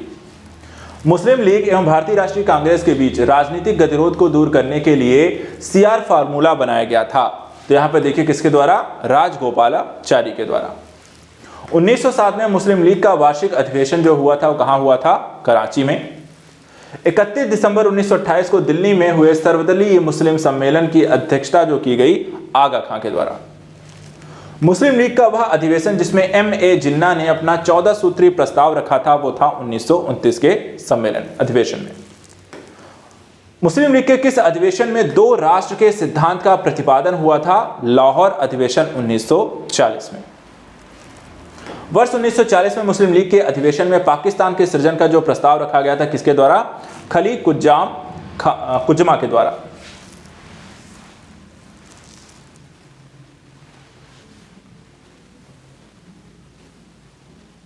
इसके बाद वह तिथि थी जब मुस्लिम लीग ने पाकिस्तान दिवस यहां पर मनाया था 23 मार्च 1943, जब पहली बार यहां पर देखा जाए पाकिस्तान दिवस के रूप में मनाया गया। वह तिथि मुस्लिम लीग ने सीधी कार्यवाही दिवस के रूप में सुनिश्चित किया था, वो था 16 अगस्त 1946। तो ये हो गया मुस्लिम लीग से संबंधित तथ्यों के बारे में। अब बात करते हैं दिल्ली दरबार और बंगाल विभाजन के निरस्तीकरण को लेकर के आए हुए प्रश्नों को लेकर के। इसमें देखिए, अंग्रेजों के द्वारा दिल्ली को राजधानी बनाया गया था कब? तो यहाँ पर 1911 में। और बंगाल का एकीकरण कब संपन्न हुआ? 1912 में। लखनऊ समझौता एक ऐसा टॉपिक है जहां से प्रश्न आपको बने हुए हैं, जिसमें भारतीय राष्ट्रीय कांग्रेस का वह अधिवेशन जिसमें बाल गंगाधर तिलक ने कहा था स्वराज्य हमारा जन्मसिद्ध अधिकार है और मैं इसे लेकर रहूंगा, यह था लखनऊ अधिवेशन 1916 में। 1916 में मुस्लिम लीग और कांग्रेस के बीच जो समझौता कराया गया था वो भी बाल गंगाधर तिलक के द्वारा। अतिवादियों और उदारवादियों के पुनर्मिलन की जो प्रक्रिया में यहाँ पर प्रमुख शिल्पी थी वो थी एनी बेसेंट। इसी तरह दिसंबर 1916 में इंडियन नेशनल कांग्रेस था इंडियन मुस्लिम लीग ने एक ही समय में अपने अधिवेशन यहाँ पे आयोजित किए थे। तो यहाँ पर कहाँ पे? लखनऊ में। इसके बाद देखिए, होम रूल आंदोलन है। होम रूल आंदोलन को लेकर भी कुछ प्रश्न यहाँ पर एग्जाम में लगातार पूछे गए हैं, जैसे कि इंडियन होम रूल सोसाइटी की स्थापना जो है कब हुई थी? 1905 में लंदन में श्याम जी कृष्ण वर्मा के द्वारा। अब एक कथन यहाँ पे देखिए, वह जिन्होंने कांग्रेस के बनारस अधिवेशन की अध्यक्षता की, सूरत फूट के बाद उन्होंने उदारवादियों का नेतृत्व किया, उन्होंने दक्षिण अफ्रीका पहुंचकर गांधी जी के साथ यहां पर महत्वपूर्ण सेवा की और उन्होंने सर्वेंट्स ऑफ इंडिया सोसाइटी की स्थापना की। वो कौन थे? गोपाल कृष्ण गोखले। इसी तरीके से आंदोलन जिसमें गांधी जी यहां पर संबंधित नहीं थे वो आंदोलन था आपका होम रूल आंदोलन। बाल गंगाधर तिलक को लोकमान्य विशेषण दिया गया था होम रूल आंदोलन के ही समय। National liberation federation of India जो अस्तित्व में आया कब आया? तो कांग्रेस में जब नरमपंथियों तथा उग्रवादियों में मतभेद के कारण ये शब्द यहां पर आपको या ये पार्टी जो है चर्चा का विषय बनी, अस्तित्व में आती है। होम रूल आंदोलन का मुख्य ध्येय क्या था? तो यहाँ पे भारत में ब्रिटिश साम्राज्य के अंदर स्वशासन को प्राप्त करना। प्रथम विश्व युद्ध के दौरान जो आंदोलन भारत में लोकप्रिय हुआ था वो कौन सा था? आपका होम रूल आंदोलन। भारतीय शांति के जनक के रूप में लोकमान्य तिलक को जाना जाता है और बाल गंगाधर तिलक को भारतीय अराजकता का पिता यहां पर किसके द्वारा कहा गया है? वैलेंटाइन शिरोल के द्वारा। ये दोनों ही कथन यहां पे ध्यान रखिएगा, ठीक है। चलिए अगला टॉपिक। अब गांधीवादी युग का यहां पर प्रारंभ होता है और गांधी जी के आने के पश्चात जिस तरीके से यहां पर उनकी स्थिति होती है, परिस्थितियां बढ़ती हैं और जिस तरह से उनका यहां पर एक प्रादुर्भाव होता है वो एक बड़ी बात थी भारत के जनमानस के संदर्भ में। अब उनसे संबंधित काफी सारे घटनाक्रम हैं जो एग्जाम में क्वेश्चन के रूप में बने हैं, ठीक है। जैसे कि वल्लभ भाई पटेल को सरदार की उपाधि किसके द्वारा कब दी गई? तो बारदोली की महिलाओं के द्वारा। इसी तरह रविंद्रनाथ टैगोर को अंग्रेजी सरकार ने सर की उपाधि 1915 में दी, जिसे उन्होंने जलियांवाला बाग नरसंहार के बाद लौटा दिया, जो का हुआ था 1919 में। क्रांतिकारी नेता कलकत्ता के क्रूर पुलिस कमिश्नर चार्ल्स टोगार्ट की हत्या का प्रयास यहां पर किया गया, गोपीनाथ शाह। खादी को स्वतंत्रता की वर्दी कहा, किसने कहा था? तो महात्मा गांधी ने। एम.के. गांधी ने निम्नलिखित भारतीय राष्ट्रीय कांग्रेस के अधिवेशनों में किस एक में यहां पर देखा सर्वप्रथम जो भाग लिया था वो है कलकत्ता अधिवेशन 1901।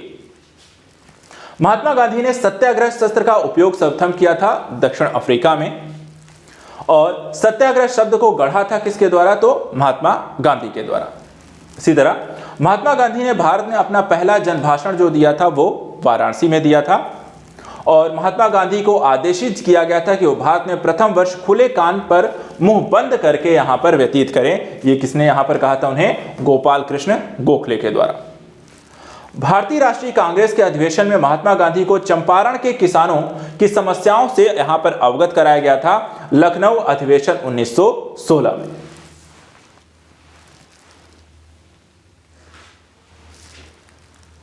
इसके बाद गांधी जी ने बंधुआ मजदूरों को मुक्त कराने का अभियान जो प्रारंभ किया, कहां से प्रारंभ किया था? पटना में। गोखले के राजनीतिक जो गुरु थे यहां पर देखा है एमजी रानाडे थे, और एम के गांधी ने हिंद स्वराज जो लिखी थी यहां पर 1909 में। जलियांवाला बाग हत्याकांड जो हुआ था सभी जानते हैं, 13 अप्रैल 1919 में। आंदोलन में महात्मा गांधी ने पहली बार भूख हड़ताल का प्रयोग हथियार के रूप में जो किया था, वो पहली बार ये प्रक्रिया जो प्रारंभ की गई वो अहमदाबाद में यहां पर देखा जाए तो हड़ताल के दौरान किया, और उसके बाद जो सिलसिला शुरू हुआ वो यहां पर भारत की स्वतंत्रता के पश्चात तक चलता ही रहा एक तरीके से। चंपारण में देखा जाए तो तिनकठिया प्रथा, ये क्वेश्चन भी कई बार यहां पर एग्जाम में पूछा गया है। तिनकठिया प्रथा का तात्पर्य था 3/20 भूभाग पर नील की खेती करना। गांधी जी ने अपना प्रथम सत्याग्रह आरंभ किया था, ठीक है, कहां पर देखा है किसके लिए? तो मजदूरों को कम मजदूरी दिए जाने के विरुद्ध यहां पर उसका विरोध करने के लिए उनके द्वारा प्रारंभ किया गया प्रथम सत्याग्रह। इसके बाद चंपारण संघर्ष में देखें तो महात्मा गांधी का जो साथ दिया गया था राजेंद्र प्रसाद और अनुग्रह नारायण सिन्हा के द्वारा। इसी तरह गांधी जी ने भारतीय राष्ट्रीय कांग्रेस के अध्यक्ष थे, ठीक है, गांधी जी भारतीय राष्ट्रीय कांग्रेस के अध्यक्ष थे बेलगांव अधिवेशन में। महात्मा गांधी के चंपारण सत्याग्रह का जो विरोध किया गया था देखा जाए तो एनजी रंगा के द्वारा किया गया। इसी तरह गांधी जी के नाम से पहले महात्मा जो जोड़ा गया वो देखा जाए तो चंपारण सत्याग्रह के दौरान ही जोड़ा गया। जलियांवाला बाग नरसंहार कांग्रेस जांच समिति की रिपोर्ट के प्रारूप लिखने का जो कार्य यहां पे प्रारंभ किया गया था वो महात्मा गांधी के द्वारा। इसी तरह गांधी जी के राम राज्य के युगल सिद्धांत थे, कौन से थे यहां पे? सत्य तथा अहिंसा। जलियांवाला बाग हत्याकांड के विरोध में वायसराय के कार्यपरिषद से त्यागपत्र देने वाले व्यक्ति थे सर शंकर नायर।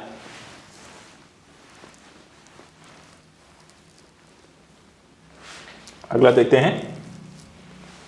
दक्षिण अफ्रीका में रहने की अवधि में महात्मा गांधी ने जिस पत्रिका का प्रकाशन किया था उसका नाम क्या था? Indian opinion. वे दो नेता जिन्होंने भारत में का दौरा कर सामाजिक उत्थान का कार्य किया था वो कौन थे यहां पे? गांधी और तिलक। एम के गांधी समर्थक किसके थे? दार्शनिक अराजकतावाद के, और दूसरी तरफ यहां पे करमचंद गांधी दीवान थे, कहां पे? पोरबंदर, राजकोट, बीकानेर में। गांधी जी की दृष्टि में अहिंसा का अर्थ क्या है? तो यहां पे देखिए सत्य की प्राप्ति का रास्ता है अहिंसा। दक्षिण अफ्रीका का रेलवे स्टेशन जहां गांधी को ट्रेन से फेंका गया था वो था पीटर मारिट्सबर्ग। वह व्यक्ति जिसने 4 अप्रैल 1919 को दिल्ली की जामा मस्जिद के प्रवचन मंच से हिंदू मुस्लिम एकता का यहां पर भाषण दिया था वो कौन थे? स्वामी श्रद्धानंद। गांधी जी के अनुसार हिंसा का क्रूरतम रूप क्या है? तो इसका क्रूरतम रूप होता है गरीबी का स्थायित्व होना। वहीं वह कारागार जिसमें गांधी जी का नाम जो है यहां पर देखा है, गांधी जी ने मंदिर एक नाम दिया है कारागार को, वो है आपको यरवदा। गांधी जी ने सेवा धर्म अपनाया था, देखा जाती है दक्षिण अफ्रीका में। गांधीयन इनोवेशन यानी गांधी जी का नवाचार का तात्पर्य क्या है? तो कम निवेश से अधिक उत्पादन अधिक लोगों के लिए, ये है आपका एक कह सकते हैं गांधीवादी यहाँ पर विचारधारा एक तरीके से, और जिसमें जहाँ पर सभी लोगों को किस तरीके से आगे बढ़ाना है, सभी के लिए उत्पादन करना है, सभी के लिए संदर्भ में यहाँ पर करना है, ज़्यादा उत्पादित करना है। भारतीय स्वतंत्रता को प्राप्त करने के लिए निष्क्रिय विरोध करने के लिए जाने जाते हैं कौन? तो मोहन दास करमचंद गांधी।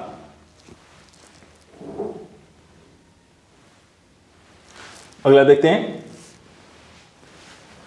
ब्रिटिश निर्मित उत्पादों पर गांधी का बहिष्कार प्रभावी हुआ क्योंकि ब्रिटेन जो है भारत को एक यहां पर बड़ा निर्मित वस्तुओं का बाजार लगातार समझता रहा, और आर्थिक दोहन भी देखा है ब्रिटिशों के द्वारा भारत का काफी बड़े मात्रा में किया गया था। गोखले माई पॉलिटिकल गुरु पुस्तक जो लिखी गई थी यहां पर देखा जाए तो एम के गांधी के द्वारा लिखी गई। एम के गांधी के अनुसार अस्पृश्यता का यहां पर सामाजिक आर्थिक सुधार यहां पर किया जा सकता है, उनके लिए कुटीर उद्योग को स्थापित करके। इसी तरह गांधी जी की सत्याग्रह रणनीति में सबसे अंतिम स्थान जो प्राप्त था वो था उपवास। इसी तरह महात्मा गांधी के अनुसार राजनीति का तात्पर्य क्या था? तो राजनीति का तात्पर्य था जन कल्याण के लिए यहां पर सक्रिय होकर कार्य करना। महात्मा गांधी किस चीज से संबंधित नहीं थे? तो यहां पर देखिए होम रूल आंदोलन से यहां पर ये जुड़े हुए नहीं थे। इसी तरह हरिजन सेवक संघ की स्थापना की थी, तो यह कब की थी? यहां पर किसके द्वारा की गई थी? तो महात्मा गांधी के द्वारा। महात्मा गांधी के द्वारा संचालित आंदोलनों का सही क्रम, तो यहां पे देखिए आपको चंपारण आंदोलन 1917, असहयोग आंदोलन 1920, दांडी मार्च 1930। अब चलिए बात करते हैं साम्यवादी आंदोलन और विभिन्न दलों के बारे में, किस तरीके के प्रश्न एग्जाम में बने हुए हैं। सबसे पहले देखिए दिल्ली में वायसराय लॉर्ड हार्डिंग के द्वारा यहाँ पर बम फेंकने के लिए जो उत्तरदायी था, मतलब लॉर्ड हार्डिंग पर जिसने बम फेंका था वो कौन थे? अनुशीलन समिति के सदस्यों के द्वारा। इसी तरह 1918 में, ठीक है, प्रथम मजदूर संघ की स्थापना जो की गई थी किसके द्वारा की गई थी? बीपी वाडिया के द्वारा। अखिल भारतीय ट्रेड यूनियन कांग्रेस के जो प्रथम अध्यक्ष कौन थे? लाला लाजपत राय। 1929 में आप देखें तो नागपुर में संपन्न all India trade union Congress की जो अध्यक्षता की थी किसके द्वारा की गई? जवाहरलाल नेहरू के द्वारा। वह व्यक्ति जिसने 1931 में गुरुवायूर मंदिर में अछूतों के प्रवेश संबंधी प्रयास का यहां पर नेतृत्व किया था, कौन थे? तो यहां पर पीएस तुरुमाम्बू। सन 1939 में all India states people conference का अध्यक्ष कौन थे? यहां पे जवाहरलाल नेहरू। जलियांवाला बाग त्रासदी से जुड़ा जो सैन्य अधिकारी था वो कौन था? यहाँ पर जनरल डायर, जिसने यहाँ पर ये आदेश दिया था। वह आंदोलन जिसको राष्ट्रीय स्वतंत्रता का मुस्लिम युद्ध के रूप में जाना जाता है वो है वहाबी आंदोलन। वर्ष 1940 में रेडिकल डेमोक्रेटिक पार्टी का संगठन जो था वो कौन थे? किसके द्वारा? तो एम.एन. रॉय के द्वारा यहाँ पर संगठन किया गया। सोमेंद्रनाथ टैगोर के द्वारा स्थापित दल का नाम क्या था? क्रांतिकारी साम्यवादी दल। महात्मा गांधी का संघर्ष जो औद्योगिक श्रमिकों के लिए यहाँ पे आपको संबंधित था, कौन सा? अहमदाबाद संघर्ष। और कानपुर षड्यंत्र का मुकदमा नेताओं के द्वारा यहाँ पर किया गया था, तो देखा जाए तो एक साम्यवादी आंदोलन के नेताओं से संबंधित यहाँ पर यह आंदोलन था।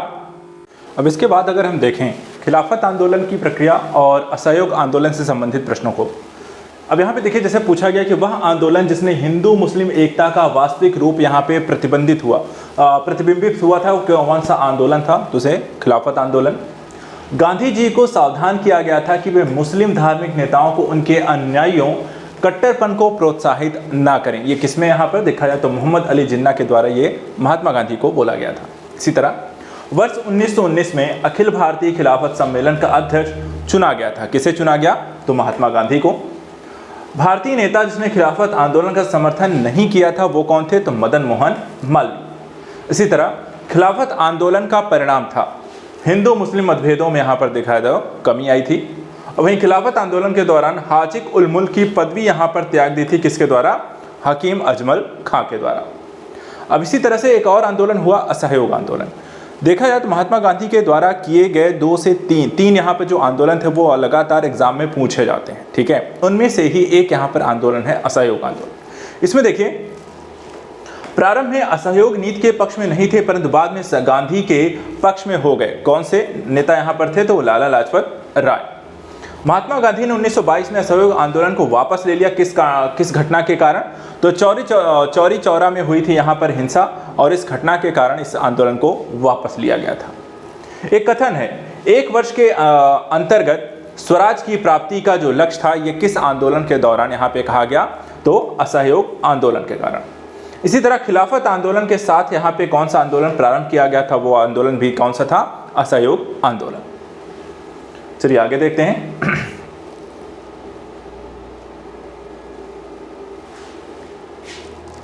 अगला टॉपिक, जैसे कि यहां पर पूछा गया चौरी चौरा जो है वो किस जनपद में यहां पर वर्तमान समय में स्थित है? तो इसे हम कहते हैं गोरखपुर में। 1 वर्ष के भीतर स्वराज की प्राप्ति असहयोग आंदोलन के तहत कही गई थी। 1920 के नागपुर के भारतीय राष्ट्रीय कांग्रेस के अधिवेशन में असहयोग के प्रस्ताव को प्रस्तावित किया था। किसने? तो CR दास के द्वारा। महात्मा गांधी के द्वारा चलाया गया प्रथम जन आंदोलन कौन सा था? तो ये है असहयोग आंदोलन। इसी तरह असहयोग आंदोलन के दौरान विदेशी कपड़ों को जलाया जाना एक निष्ठुर बर्बादी है, ये कथन किसका है? रविंद्रनाथ टैगोर का। असहयोग आंदोलन को समर्थन दिया परंतु इसके परिणाम यहां पर नहीं देख सके, ये यहां पर किस संदर्भ में कहा गया था? यहां पर देखा तो बाल गंगाधर तिलक के द्वारा इस कथन को यहां पर उद्घोषित किया गया था। चौरी चौरा घटना के समय महात्मा गांधी कहां थे? तो यहां पे देखिए बारदोली में। ब्रिटिश सरकार ने महात्मा गांधी को जो उपाधि दी थी उन्होंने असहयोग आंदोलन में वहां पर उसे वापस कर दिया था। तो यहां पर देखिए ये कैसरे हिंद की उपाधि जिसे महात्मा गांधी के द्वारा वापस किया गया था। महात्मा गांधी के साथ वह मुसलमान जिसने बाल गंगाधर तिलक की यहां पर अर्थी उठाई थी वो कौन थे? शौकत अली। 1921-22 में असहयोग आंदोलन का मुख्य जो प्रतिफल था वो क्या था? हिंदू मुस्लिम एकता। असहयोग आंदोलन के दौरान अपनी वकालत छोड़ दी थी किसने? यहां पर देखा जाए तो चित्तरंजन दास के द्वारा।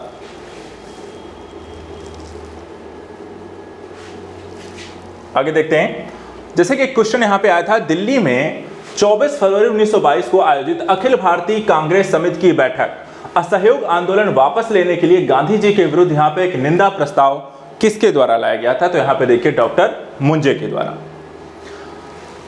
तार द्वारा महात्मा गांधी को चौरी चौरा की घटना की सूचना दी गई थी, किसने दी थी? यहां पे तो दशरथ प्रसाद द्विवेदी के द्वारा।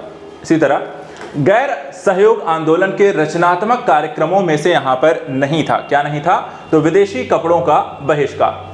इसी तरह आजादी हमारी पहुंच के अंतर्गत है और इसे कसकर पकड़ लेना, यह कथन यहां पर किसका है? तो ये महात्मा गांधी का है। अब इसी में अगर हम देखें किसान आंदोलन और किसान सभाओं को लेकर के किस तरीके के प्रश्न यहां पर पिछले कुछ वर्षों में पूछे गए, जैसे कि एक क्वेश्चन यहां पे आया था, अवध में हुए एका आंदोलन का मुख्य उद्देश्य क्या था? कि लगान का नगद में यहां पर परिवर्तन करना, नगद रूप में लगान को दिया जाना। इसी तरह 1918 के संयुक्त प्रांत में किसान सभा का जो गठन किया गया था उसमें देखा जाए तो इंद्र नारायण द्विवेदी ने यहाँ पर इसका जो आयोजन यहाँ पे जो गठन किया था वो यहाँ पर इंद्र नारायण द्विवेदी ने किया था। अब एक तरफ यहाँ पे ट्रेड यूनियन और दलीय संबद्धता इसमें शामिल है, जिसमें हम देख सकते हैं भारतीय मजदूर संघ 1955 में देखा है, इससे जुड़ी हुई पार्टी यहाँ पर देखिए भारतीय जनता पार्टी है। Indian national trade union Congress 1947 में का गठन हुआ जो कि भारतीय राष्ट्रीय कांग्रेस से रिलेट करती है। यूनाइटेड ट्रेड यूनियन कांग्रेस है जो कि कम्युनिस्ट पार्टी ऑफ इंडिया मार्क्सवादी से रिलेट करती है। और all India trade union Congress 1920 जो कम्युनिस्ट पार्टी ऑफ इंडिया से रिलेट करती है। इसी तरह वह क्षेत्र जहां बाबा रामचंद्र ने किसानों को संगठित किया था वो क्षेत्र कौन सा था? अवध। और तेमागा आंदोलन 1946 का जो संबंध था किससे था? तो देखा जाए तो किसानों से था। इसी तरह अन्य भारत में अन्य जो क्रांतिकारी गतिविधियां हैं उनसे संबंधित प्रश्नों में नजर डालें तो गदर पार्टी की स्थापना 1913 में सैन फ्रांसिस्को अमेरिका में किया गया था, किसके द्वारा? लाला हरदयाल के द्वारा। प्रथम महायुद्ध के दौरान कहां पर भारत की एक अंतिम सरकार बनी थी जिसके प्रेसिडेंट यहां पर महेंद्र प्रताप थे? तो यहां पर देखिए अफगानिस्तान। इसी तरह गदर पार्टी के नेता कौन थे? तो लाला हरदयाल। गदर पार्टी की स्थापना कहां हुई थी? तो यहां पे देखिए संयुक्त राज्य अमेरिका। कामागाटा मारू की जो घटना यहां पर हुई थी तो यहां पे देखिए कनाडा की यात्रा पर निकला एक जलपोत यहां पर जो घटना थी वहां पे से जुड़े हुए घटनाक्रम यहां पर थी जो काफी हृदयविदारक घटना हुई। संयुक्त राज्य अमेरिका में भारतीय क्रांतिकारियों के द्वारा प्रकाशित किया जाने वाला पत्र गदर कितनी भाषाओं में निकाला गया था? तो इसमें देखिए टोटल कितनी 4 भाषाओं में इस पत्र को निकाला गया। स्वराज पार्टी के गठन को अगर हम देखें इनसे संबंधित जो प्रश्न है, जैसे कि पूछा गया था कि स्वराज पार्टी के गठन से संबंधित थे, क्या संबंधित थे? तो सीआर दास और मोतीलाल नेहरू यहाँ पे दोनों व्यक्ति थे जो यहाँ पर इस पार्टी के गठन के लिए जिम्मेदार थे या इस पार्टी को गठन किया था। स्वराज पार्टी के गठन में शामिल हुए लाला लाजपत राय और महात्मा गांधी के साथ चंपारण सत्याग्रह में भाग लेने वाले यहाँ पे कौन कौन थे? तो राजेंद्र प्रसाद, अनुग्रह नारायण सिन्हा, ये 2 व्यक्ति जो यहाँ पर गांधी जी के साथ चंपारण सत्याग्रह में शामिल हुए। अगर देखते हैं स्वराज पार्टी के संस्थापक कौन थे? तो सीआर दास हैं। देशबंधु के नाम से कौन प्रसिद्ध था? तो वो भी सीआर दास यानी कि चित्तरंजन दास यहां पर हैं। वर्ष 1929 में जारी किए गए दीपावली घोषणा पत्र का संबंध देखा जाए तो किससे है? डोमिनियन स्टेटस से। इसी तरह स्वराज पार्टी के निर्माण के लिए कांग्रेस के अध्यक्ष पद से किसने त्यागपत्र दे दिया था? तो सीआर दास ने। स्वतंत्रता पूर्व भारत में किसने केंद्रीय विधानसभा से स्वराज दल का यहां पे समर्थन किया था? वो थे M.A. जिन्ना। और स्वराज पार्टी से संबंधित कौन थे? तो M.R. जयकर यहां पर इससे रिलेट करते हैं। अब आइए बात करते हैं साइमन कमीशन और नेहरू रिपोर्ट को लेकर के। साइमन कमीशन एक ऐसी घटना जो इतिहास में देखा जाए तो काफ़ी अलग अलग संदर्भों से याद हो जाती है, और इस रिपोर्ट के कारण जो घटनाएं हुई और उसके बाद जो परिघटनाएं उसके कारण और भी यहाँ पर बनी, वो इसके कारण और भी इसे चर्चित बना देती है। जैसे कि साइमन कमीशन ने यहाँ पे यात्रा नहीं की थी, तो यहाँ पर देखा है तो ग्वालियर की यात्रा नहीं की। भारत में साइमन कमीशन के बहिष्कार का मुख्य कारण क्या था कि इसमें सभी जो सदस्य थे वो क्या थे? अंग्रेज थे। किसके सुझावों पर भारतीयों को साइमन कमीशन से बाहर रखा गया था? तो लॉर्ड इरविन के द्वारा ये सुझाव दिया गया। साइमन कमीशन जब भारत आया था, कब आया था? तो 1928 में। सर्वप्रथम भारत के लिए औपनिवेशिक स्वराज की मांग किसने की थी? सर तेज बहादुर सप्रू और जयकर के द्वारा। और साइमन गो बैक के नारे का निर्माण किसने किया था? यूसुफ मेहर अली के द्वारा साइमन गो बैक का नारा दिया गया। इसी तरह फरवरी 1928 में आयोजित सर्वदलीय सम्मेलन के अध्यक्ष कौन थे? Doctor M.A. अंसारी। अब बात करते हैं कांग्रेस के लाहौर अधिवेशन और पूर्ण स्वराज से संबंधित कथनों को लेकर के। जैसे कि यहां पे आया था कि वह वर्ष जब इंडियन नेशनल कांग्रेस ने पूर्ण स्वाधीनता को अपना लक्ष्य यहां पे अंकित किया था, वो कौन सा था? 1929। इसी के साथ पूर्ण स्वराज का प्रस्ताव पारित हुआ, तब भारतीय राष्ट्रीय कांग्रेस के अध्यक्ष कौन थे? तो जवाहरलाल नेहरू। इसी तरह भारतीय राष्ट्रीय कांग्रेस का अधिवेशन जिसमें संपूर्ण स्वाधीनता की शपथ ली गई थी, वो कौन था? यहाँ पे लाहौर अधिवेशन 1929। 1929 में कांग्रेस के लाहौर अधिवेशन में पारित जो संकल्प शामिल नहीं था, वो कौन सा था? अस्पृश्यता उन्मूलन।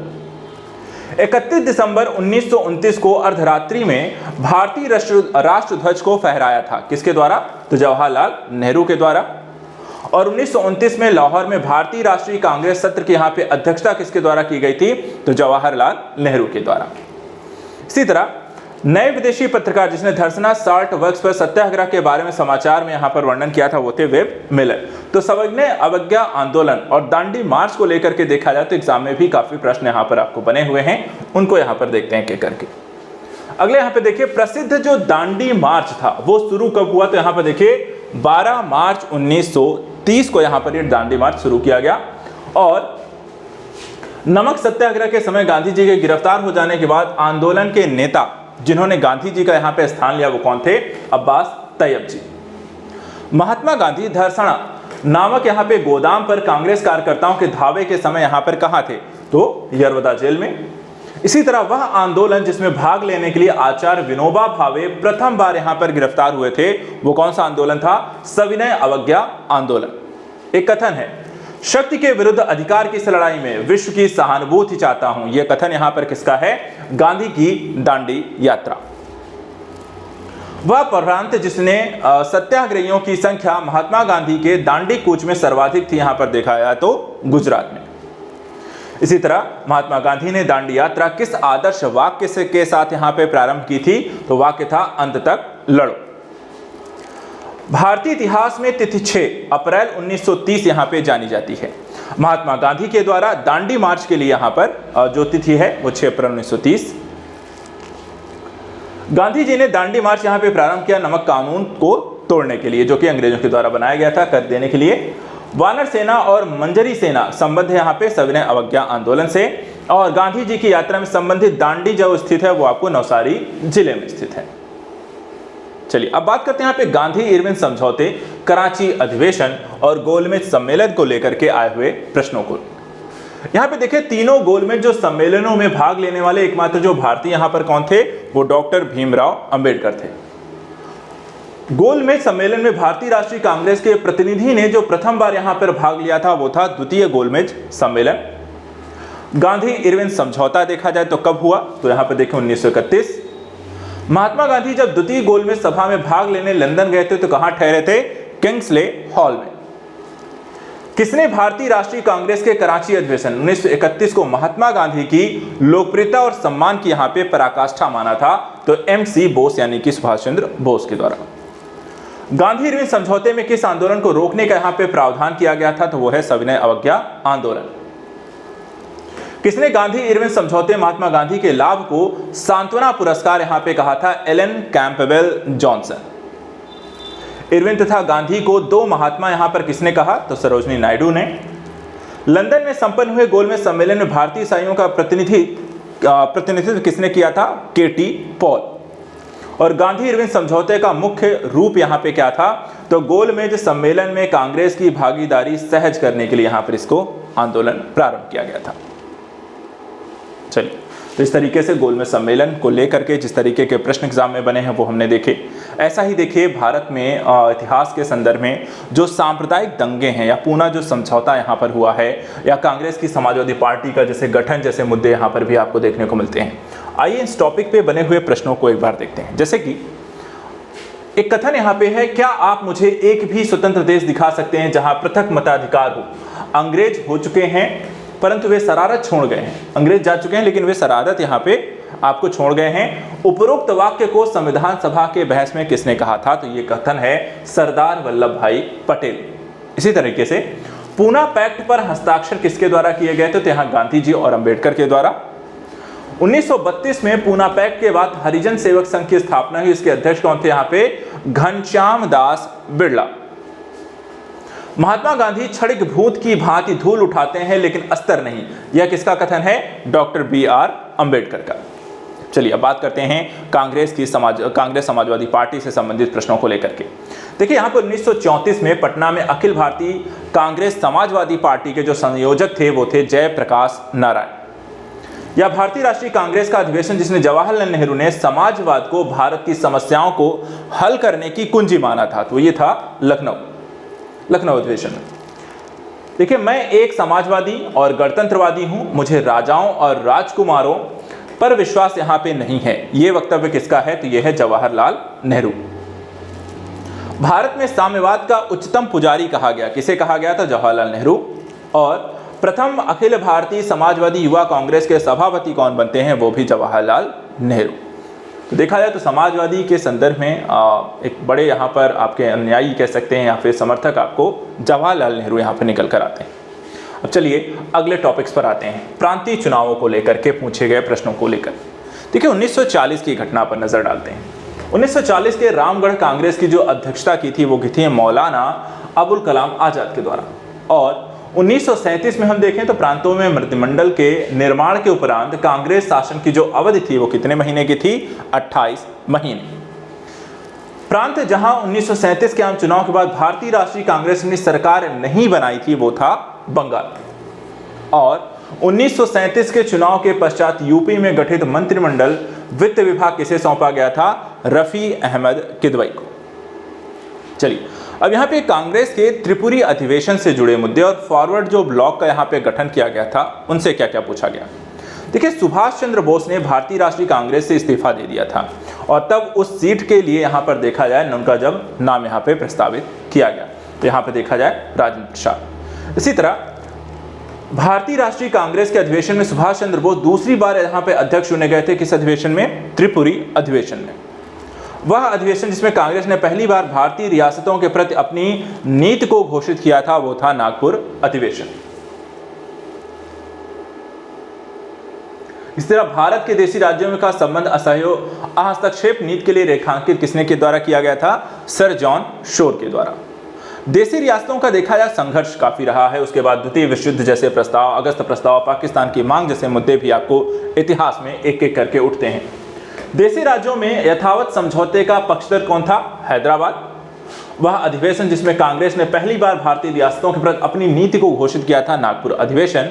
और भारत के देशी राज्यों के संबंध में अहस्तक्षेप की नीति को रेखांकित किया था सर जॉन शोर ने। द्वितीय विश्व युद्ध को देखते हैं, राष्ट्रीय आंदोलन को यहाँ पर अगर हम चर्चा में लेकर आएं या अगस्त प्रस्ताव और पाकिस्तान जैसे मुद्दों को यहाँ पर उठाएं तो यहाँ पर भी आपको काफी सारे प्रश्न बनते आए हैं। जैसे कि पाकिस्तान की मांग मुस्लिम लीग के द्वारा की गई थी और यहाँ पर देखा जाए कब की गई थी? 1940 में। आजाद हिंद फौज यानी कि INA से जुड़े नहीं थे। कौन नहीं यहाँ पर जुड़ा था? तो BC दत्त के द्वारा। व्यक्तिगत सत्याग्रह में विनोबा भावे को प्रथम सत्याग्रही चुना गया था और दूसरे स्थान पर देखा जाए कौन थे यहाँ पर? पंडित जवाहरलाल नेहरू। द्वितीय विश्व युद्ध के संबंध में भारतीय राष्ट्रीय कांग्रेस की नीति थी, क्या थी? पूर्ण स्वतंत्रता का आश्वासन मिलने पर ब्रिटेन को सहयोग करना। इसी तरह द्वितीय विश्व युद्ध के बाद 1946 में भारत कौन आया? तो देखा जाए तो कैबिनेट मिशन जो है भारत आता है। और कैम्ब्रिज पैम्फलेट नाक और नंबर के रचयिता यहां पर कौन थे? चौधरी रहमत अली। नाउ और नेवर, सॉरी, ठीक है। घटनाओं का व्यवस्थित यहाँ पे कालानुक्रम, कुछ क्वेश्चन यहाँ पर इससे भी आपको बने हुए हैं। कौन कौन से? जैसे कि कब कौन सा प्रस्ताव, आंदोलन या घटना यहाँ पर हुई। जैसे कि अगस्त प्रस्ताव कब आया? 1940। क्रिप्स प्रस्ताव 1942, सीआर फॉर्मूला 1944 और बाइबल योजना 1945। ठीक है। अब यहाँ पे देखिए जो क्रिप्स मिशन आया उसके बाद भारत छोड़ो आंदोलन की घटना शुरू होती है, जिसके पास कह सकते हैं कि भारत के स्वतंत्रता की कहानी यहाँ पे फाइनली शुरू हो जाती है। अंतिम जो कील यहाँ पर जो ठोंकी जाती है वो कहने के भारत छोड़ो आंदोलन और सैनिक विद्रोहों की स्थिति है। अब इसमें देखिए जिस वर्ष क्रिप्स मिशन भारत आया था, कब आया था? तो यहाँ पे देखिए 1942 में। भारत छोड़ो आंदोलन जो प्रारंभ हुआ था कब हुआ था? तो 9 अगस्त 1942 बंबई में। भारत छोड़ो आंदोलन किस वर्ष यहाँ पर जुड़े? तो 1942 में। बंगाल के मिदनापुर जिले में जातीय सरकार की जो स्थापना हुई थी वो भी 1942 में। हम भारत को या तो आज़ाद कराएंगे या आबादी के प्रयास में दिवंगत होंगे, या आज़ादी के प्रयास में दिवंगत होंगे। ये यहाँ पर किस संदर्भ में कहा गया था? भारत छोड़ो आंदोलन में। आज़ादी लगभग हमारी पहुंच में है, हमें इसे कसकर पकड़ लेना है। यह कथन यहाँ पर किसका है? महात्मा गांधी का। जब भारतीय राष्ट्रीय कांग्रेस ने भारत छोड़ो प्रस्ताव पारित किया उस समय कांग्रेस के यहाँ पे अध्यक्ष कौन थे? मौलाना अबुल कलाम आजाद। अगले देखते हैं, अगले यहाँ पे क्या पूछा गया? 8 अगस्त 1942 में कांग्रेस ने भारत छोड़ो आंदोलन जो प्रारंभ किया था, कहां पे? बंबई में। भारत छोड़ो आंदोलन के संदर्भ में महात्मा गांधी को बंदी बनाया गया, कहां? बंबई। उत्तर प्रदेश का वह जनपद जिसमें भारत छोड़ो आंदोलन के दौरान समानांतर सरकार को यहां पर स्थापित किया गया था, वो जिला कौन सा था? बलिया। भारत छोड़ो आंदोलन के दौरान ही जेल से फरार होकर भूमिगत गतिविधियों को संगठित करने का काम किसके द्वारा किया गया था? जयप्रकाश नारायण के द्वारा। इसी तरह यहां यानी कि भारत में एक क्रांति होने जा रही है और हमें जल्दी से चले जाना चाहिए, यह किसका कथन है? सर स्टैफोर्ड क्रिप्स का। अमेरिकी पत्रकार जो महात्मा गांधी के भारत छोड़ो आंदोलन के दौरान उनके साथ था वो कौन है? तो यहां पे देखिए लुई फिशर। वह आंदोलन जिसमें महिलाओं की भागीदारी सर्वाधिक मानी जाती है वो कौन है? यहां पर देखा जाए तो भारत छोड़ो आंदोलन। भारत छोड़ो आंदोलन के समय भारत का प्रधान सेनापति कौन था? तो यहां पर आप देखिए लॉर्ड वेवेल। कांग्रेस रेडियो पर भारत छोड़ो आंदोलन की अवधि में नियमित रूप से यहां पर कार्यक्रम प्रसारित करते थे, कौन करता था? तो यहां पे राम मनोहर लोहिया। वह पार्टी जो भारत छोड़ो आंदोलन का समर्थन नहीं किया था वह पार्टी यहां पर कौन थी? तो यहां पे देखिए Hindu Mahasabha, Communist Party of India, Unionist Party of Punjab. और गांधी जी का नारा करो या मरो का आह्वान यहां पर ये जो नारा था भारत छोड़ो आंदोलन के दौरान ही दिया गया। ये तो भारत छोड़ो आंदोलन हो गया। इसके बाद एक और मुद्दा, एक और विषय जो इतिहास का एक अभिन्न अंग है, आजाद हिंद फौज और उनकी भूमिका, और इससे संबंधित प्रश्नों की बात करते हैं। सुभाष चंद्र जो बोस थे, ठीक है, इनके राजनीतिक गुरु कौन थे? तो यहां पर देखिए सीआर दास। सुभाष चंद्र बोस के द्वारा आजाद हिंद फौज के हिस्से के रूप में गठित जो महिला रेजिमेंट थी वो कौन सी थी? रानी झांसी रेजिमेंट। गांधी जी ने सर्वप्रथम राष्ट्रपिता कहकर संबोधित किसके द्वारा किया गया था? सुभाष चंद्र बोस। आजाद हिंद फौज के अधिकारियों के लाल किले में चल रहे मुकदमे में उनके पक्ष से वकालत किसके द्वारा की गई थी? तो यहां पर सर टी.बी. सप्रू। आजाद हिंद फौज दिवस मनाया जाता है 12 नवंबर 1945 को मनाया गया। सुभाष चंद्र बोस ने सिंगापुर में स्वाधीन भारत की सरकार गठित की थी 21 अक्टूबर 1943 को। सुभाष चंद्र बोस ने देश नायक कहा था किसे? यहां पर देखा जाए तो सुभाष चंद्र बोस को देश नायक कहा गया था रविंद्रनाथ टैगोर के द्वारा।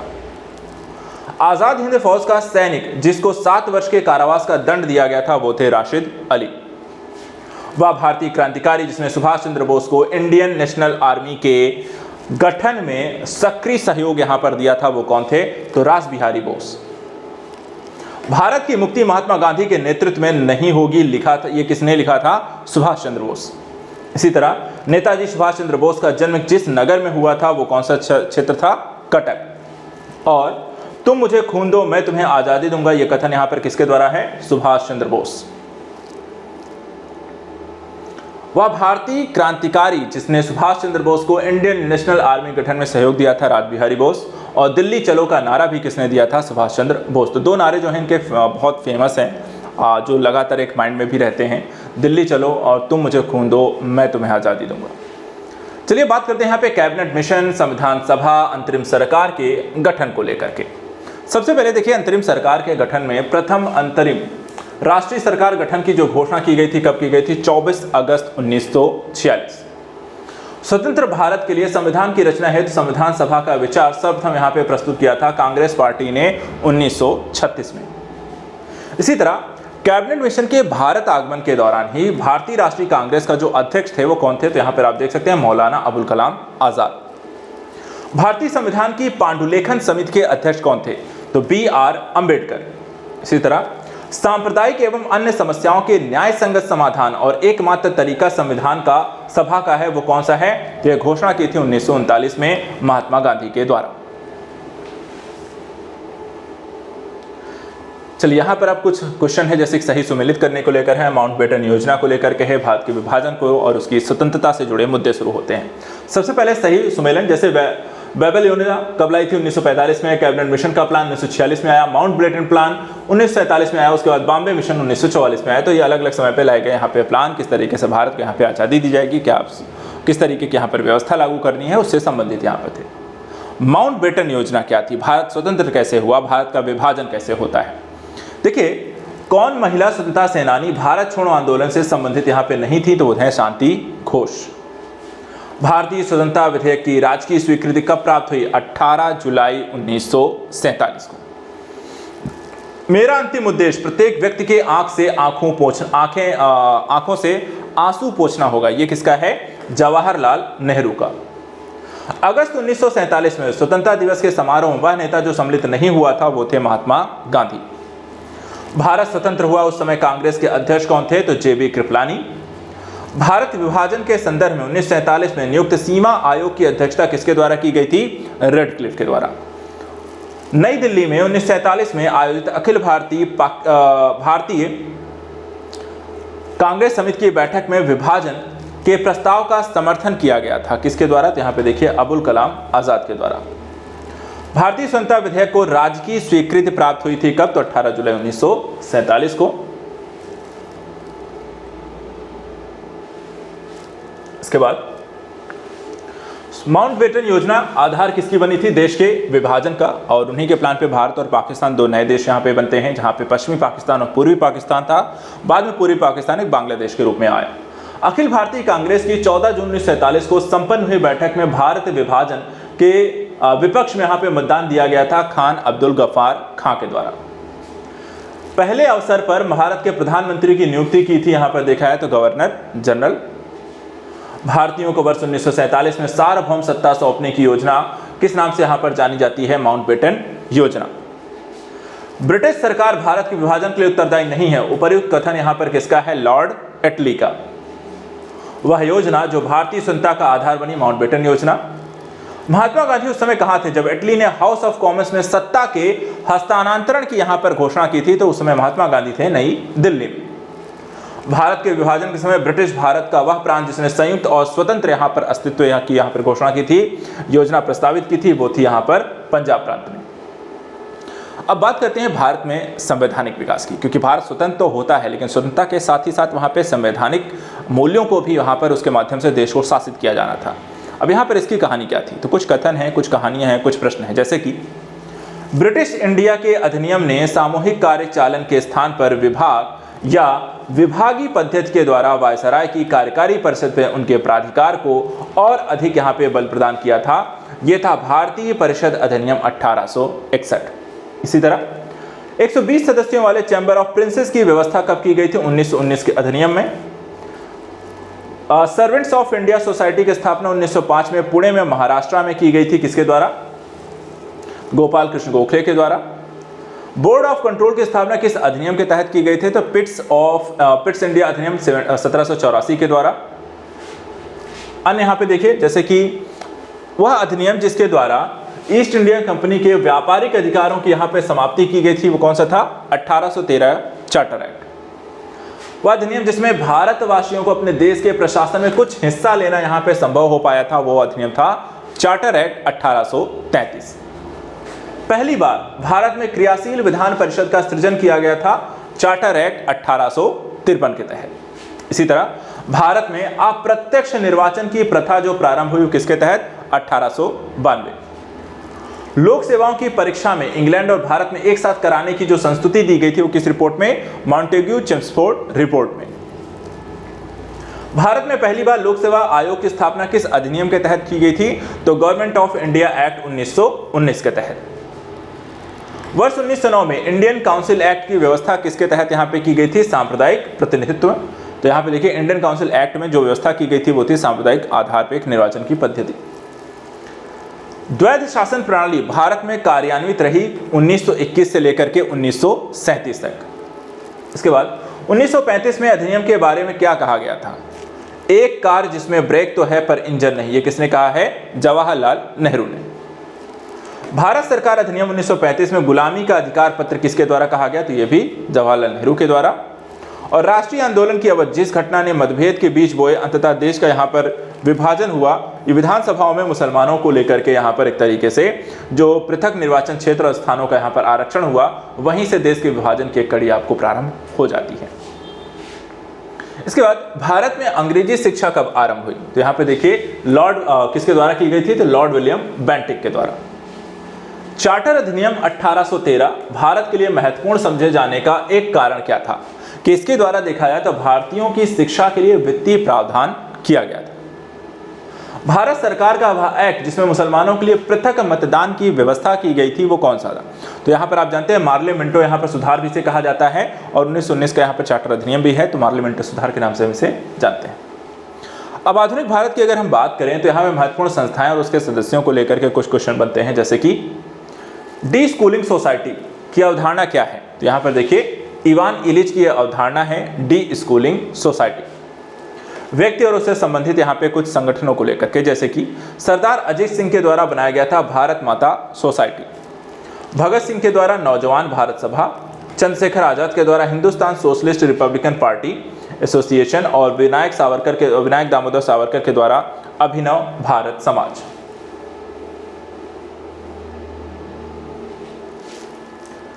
इसी तरीके से संगठन और स्थापना वर्ष आपसे पूछे जा रहे हैं, जैसे कि society for translating European sciences 1825, Indian association for cultivation of science 1876, Aligarh scientific society 1864 और बिहार साइंटिफिक सोसाइटी 1872। तो साइंटिफिक स्तर पर क्या क्या काम किए गए किन संगठनों का, उसको लेकर के है।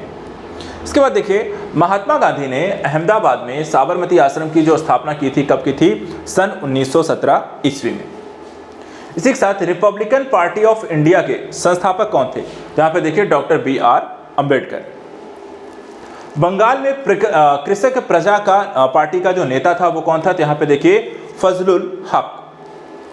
भारत में थियोसॉफिकल सोसाइटी की सफलता मुख्यतः किस पर यहाँ पर आश्रित थी? तो एनी बेसेंट के कारण यहाँ पर थी।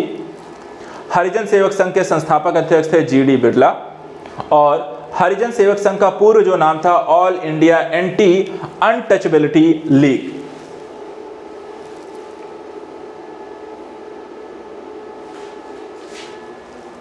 अगला यहां पे देखते हैं इंडिया इंडिपेंडेंस लीग की स्थापना राज बिहारी बोस ने की, दार उल उलूम की स्थापना मौलाना सिबली नुमानी ने की और युगांतर पार्टी का जो गठन किया गया था वो जतीन्द्र नाथ मुखर्जी के द्वारा किया गया।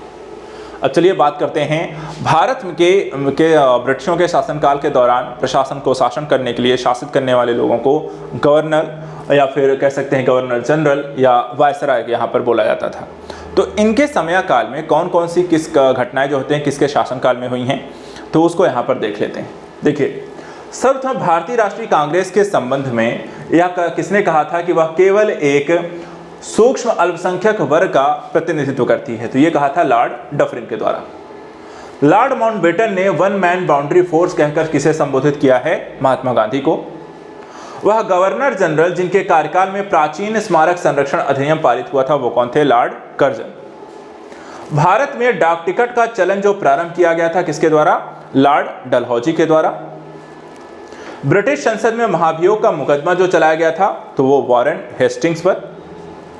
भारत का पहला गवर्नर जनरल जो था वो कौन था? Lord William Bentinck. भारत में अंग्रेजों के समय में प्रथम जो जनगणना हुई थी वो लॉर्ड मेयो के कार्यकाल में हुई थी।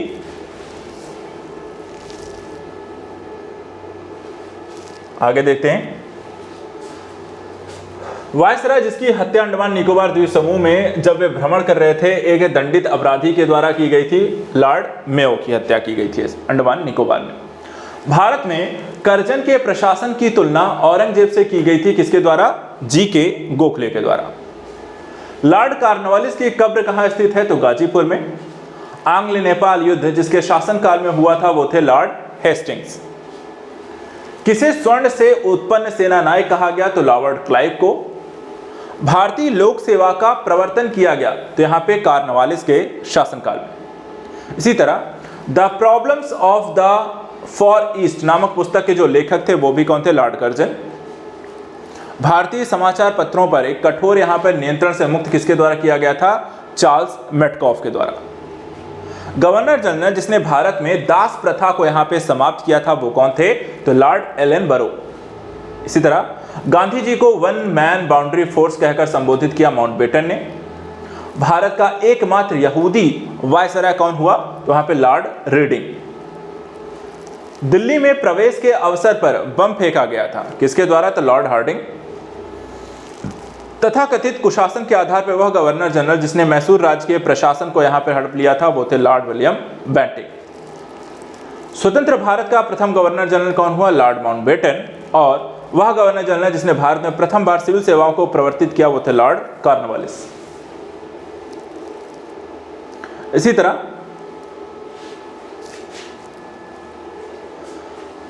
बंगाल में भू व्यवस्था को पुनर्गठित करने वाला गवर्नर जनरल कौन था? तो वो थे लॉर्ड कॉर्नवालिस। प्रथम आंग्ल बर्मा युद्ध के दौरान भारत का गवर्नर जनरल कौन बना? M Hearst. भारत में दीपावली की घोषणा किसके द्वारा की गई थी? तो लॉर्ड इरविन के द्वारा। भारत में सर जॉन सोर की नीति को दर्शाया गया है गैर हस्तक्षेप की नीति के रूप में।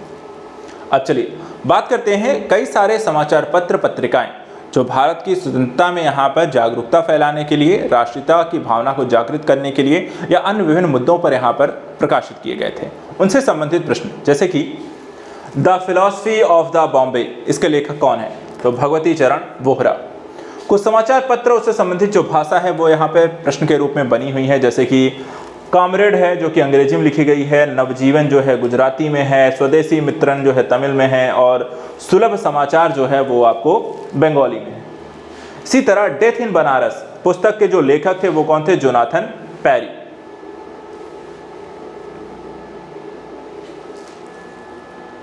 आगे देखिए 1809 में राजा राम मोहन राय ने अपनी प्रसिद्ध पुस्तक गिफ्ट टू मोनेथिस्ट, ये किस भाषा में यहां पर लिखी हुई है? तो फारसी भाषा में। Poverty and un British rule in India के पुस्तक का प्रकाशन कब किया गया था? 1901 में।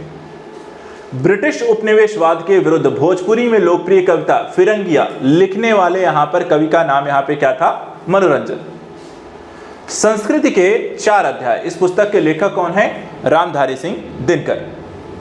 अब यहाँ पे देखिए कुछ समाचार पत्र का प्रकाशन या पत्रिका का प्रकाशन किस क्षेत्र से होता था उस पर प्रश्न है। जैसे कि स्वदेश का प्रकाशन जो है गोरखपुर से, भारत बंधु का प्रकाशन हाथरस से, सत्यवादी का आगरा से और शक्ति का अल्मोड़ा स्थान से यहाँ पर आपको प्रकाशन हुआ करता था।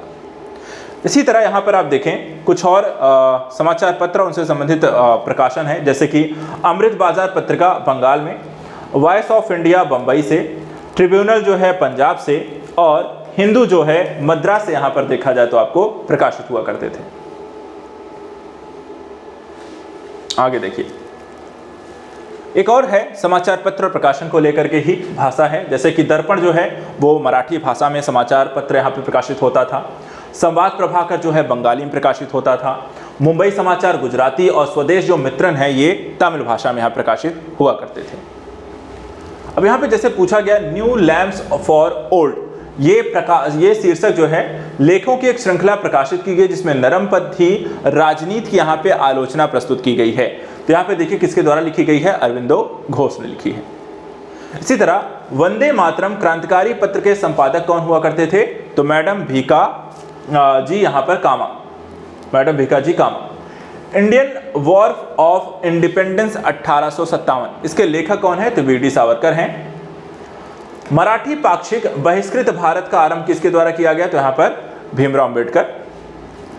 कौमी आवाज पत्र का यहां पे आरंभ किया गया था जवाहरलाल नेहरू, और अंग्रेजी पत्र इंडिपेंडेंस से यहां पर जुड़े हुए थे मोतीलाल नेहरू। कारागार जहां पंडित जवाहरलाल नेहरू ने अपनी प्रसिद्ध पुस्तक डिस्कवरी ऑफ इंडिया लिखी है, वो है अहमदाबाद का फोर्ट जेल।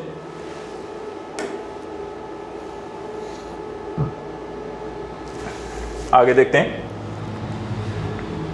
महात्मा गांधी की वह पुस्तक जिसमें उन्होंने ब्रिटिश पार्लियामेंट को बोझ और वेश्या यहां पे कहा है, वो है आपके हिंद स्वराज में।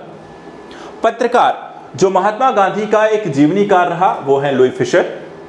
अंग्रेजी साप्ताहिक वंदे मातरम के साथ अपने आप को संबद्ध किया है अरविंद घोष के द्वारा। इसी तरह नील आंदोलन का जमकर समर्थन करने वाले हिंदू पैट्रियाट के संपादक कौन हुआ करते थे? हरीश चंद्र मुखर्जी। नील दर्पण नाटक के यहां पे लेखक कौन थे? तो नील दर्पण के नाटक यहां पे थे दीनबंधु मित्र। साथ ही Indian Society of Oriental Art की स्थापना किसके द्वारा की गई है?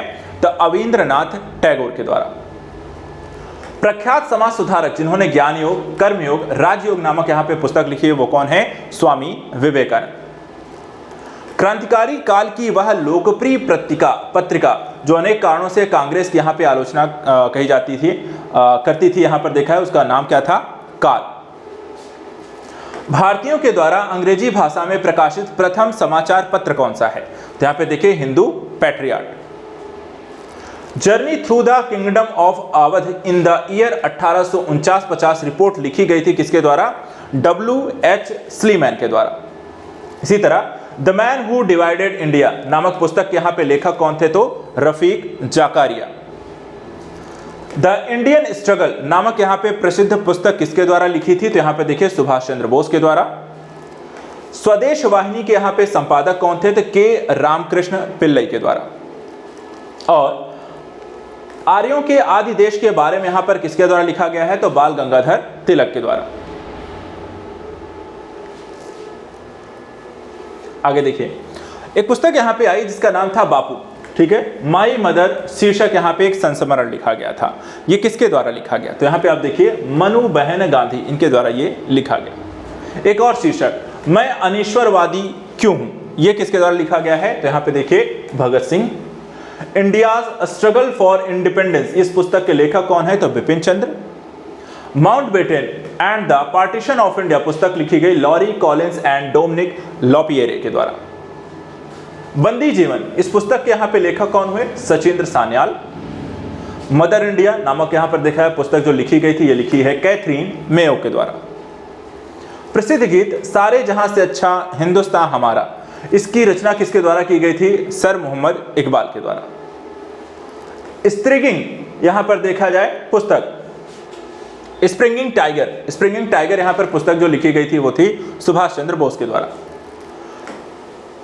कॉमनवेल्थ पत्र यहां पे जुड़ा हुआ है एनी बेसेंट से। इसी तरह Indian national movement the long term dynamics के यहां पे लेखक थे बिपिन चंद्र। वर्ष 1920 में लाहौर में लाजपत राय के द्वारा उर्दू का समाचार पत्र प्रकाशित किया गया था, तो वंदे मातरम। अपनी साहित्यिक कृतियों के द्वारा स्वतंत्रता संग्राम में योगदान हेतु राष्ट्र कवि का सम्मान प्रदान किया गया था, यहां पे देखिए मैथिली शरण गुप्त के द्वारा। एक साप्ताहिक के रूप में यंग इंडिया का शुभारंभ किया गया था, यहां पे देखिए स्वराज पार्टी के द्वारा। गांधी बनाम लेनिन नामक यहां पर पुस्तक किसके द्वारा लिखी है? तो यहां पर देखिए S.A. डांगे के द्वारा।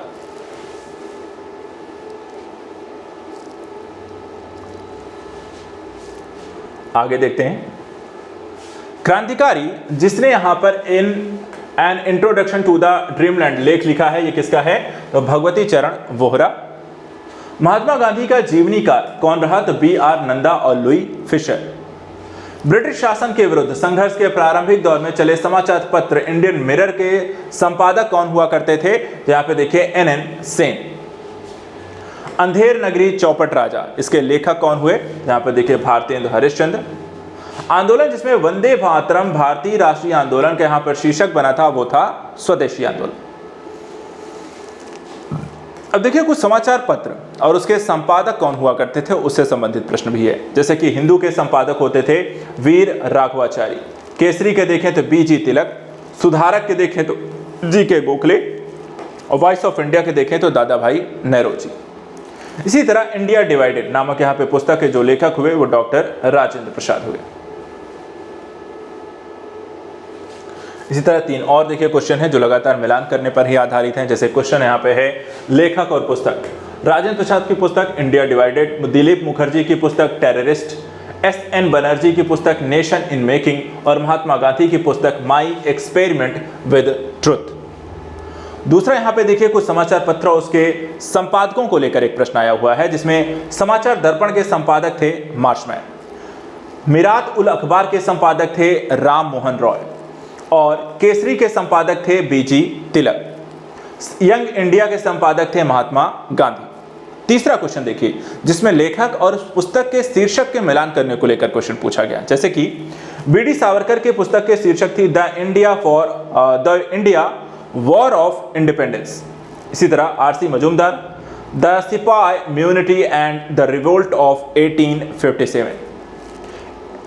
तीसरी यहाँ पर एस.बी. यहाँ पर चौधरी की पुस्तक है जिसमें civil rebellion in the Indian mutinies 1857 से 59 के दौरान, और चौथी यहाँ पर है अशोक मेहता की द ग्रेट रिबेलियन। ये सारी यहाँ पर देखिए अलग अलग तरीके से आप पत्र पत्रिकाओं के बारे में जब पढ़ते हैं तो इस तरीके के प्रश्न बन सकते हैं। वन लाइनर पूछे जा सकते हैं, सूचियां मिलान कर पूछी जा सकती हैं, कब प्रकाशित किया गया था, शीर्षक क्या था, कौन संपादक था। तो यहाँ पर 4-5 चीज़ें हैं जो कि आपको पत्र पत्रिकाओं को लेकर ध्यान रखनी है, जो प्रश्न यहाँ पर आपसे बन सकते हैं। इसी तरीके से सही सुमेलित करने को लेकर के कुछ और प्रश्न हैं। यहाँ पे देखिए एक तरफ समाचार पत्र है, दूसरी तरफ प्रकाशक है, ठीक है। बंगाली जो है आपके इसके प्रकाशक हुआ करते थे सुरेंद्र नाथ बनर्जी। वहीं बंगवासी के संप्रकाशक होते थे जोगेंद्र नाथ बोस। वंदे मातरम के देखा जाए तो अरविंद घोष और अमृत बाजार पत्रिका के मोतीलाल घोष हुआ करते थे। एक और यहाँ पे देखिए सही सुमेलन करने को लेकर के है कुछ पुस्तकों और यहाँ पे लेखकों को लेकर के, जैसे दादा भाई नौरोजी की पुस्तक poverty and British rule in India है, दयानंद सरस्वती की सत्यार्थ प्रकाश, बाल गंगाधर तिलक की गीता रहस्य और बंकिम चंद्र चटर्जी की यहाँ पर देखा है तो आनंद मठ है। अब अंतिम यहाँ पर कुछ सूचियों को लेकर विविध जो प्रश्न यहाँ पर आपको जो रह गए हैं, अलग अलग तथ्यों को लेकर पूछे गए हैं, अब यहाँ पर हम उनके बारे में डिस्कस करेंगे। यानी कि रिवीजन के अंतिम चरण में आप प्रवेश कर गए हैं और अंतिम चरण तक यदि आपके यहाँ पर कंसंट्रेशन कैसा लेवल है वो आपका पता चल रहा होगा। कितने बच्चे यहाँ पर जुड़े होंगे वो यहाँ पर आप चेक कर सकते हैं और शायद यहाँ पर कितनी बार आपने स्टॉप लिया है वो भी आप चेकआउट कर सकते हैं। तो देखते हैं अंतिम चरण यहाँ पर क्या रहा है, क्या क्या प्रश्न हैं, कैसे कैसे पूछे गए हैं। जैसे कि शास्त्रीय गायक और उनसे संबंधित घरानों को लेकर के प्रश्न आया हुआ है। बिरजू महाराज, कालका और बिंदादीन घराना यहाँ पर इससे रिलेट करते हैं। उस्ताद रशीद खान देखें तो रामपुर और सहसवान घराना से हैं। पंडित छन्नूलाल मिश्रा किराना घराना से हैं, तो प्रभा अवे जो हैं वो भी किराना घराने से हैं। भारतीय स्वतंत्रता संग्राम के दौरान लाठी क्लब की स्थापना किसके द्वारा की गई? बाल गंगाधर तिलक। मुजफ्फरपुर में सेशन जज कोर्ट ने किंग्स फोर्ड पर बम फेंका था, किसके द्वारा? तो खुदीराम बोस और प्रफुल्ल चाकी के द्वारा यह बम फेंका गया था। 1929 में अखिल भारतीय ट्रेड यूनियन कांग्रेस के जो अध्यक्ष बने वो कौन थे? यहाँ पे जवाहरलाल नेहरू। अब मिलान करने को लेकर कुछ प्रश्न हैं, जैसे कि साइमन कमीशन का गठन कब हुआ था? तो देखिए नवंबर 1927 में। इसी तरह नेहरू रिपोर्ट जो लिखी गई थी वो अगस्त 1928 ईस्वी में। शारदा जो अधिनियम आया 28 सितंबर 1929 ईस्वी को। वहीं डांडी मार्च जो प्रारंभ किया गया था वो 12 मार्च 1930 ईस्वी को। नाइटहुड उपाधि को त्याग दिया था, किसके द्वारा त्याग दिया गया था? तो रविंद्रनाथ टैगोर के द्वारा। आइए एक तरह की सूची मिलान करने को लेकर एक और प्रश्न आया है, एक और तरीके का प्रश्न बनता है, जैसे कि एक तरफ व्यक्ति हैं और दूसरी तरफ उनसे संबंधित कार्य और पद हैं। जैसे कि डी.की. कर्वे जो सचिव थे विडो रीमैरिज एसोसिएशन के। जे.डी. बेथ्यून जो कलकत्ता में कन्या विद्यालय की यहाँ पर इनके द्वारा स्थापना की गई। ईश्वर चंद्र विद्यासागर को देखें तो कलकत्ता में संस्कृत कॉलेज के प्राचार्य थे। और बी.एम. मालाबारी जो थे ये बाल विवाह विरुद्ध संघर्ष को प्रारंभ करने वाले व्यक्ति थे। इसी तरह एक और प्रश्न है, सिखों के द्वारा अपनी पृथक पहचान के लिए 19वीं शताब्दी में सिंह सभा यहाँ पे आंदोलन प्रारंभ हुआ और प्रथम सिंह सभा यहाँ पे जो प्रारंभ हुई थी वो थी अमृतसर में।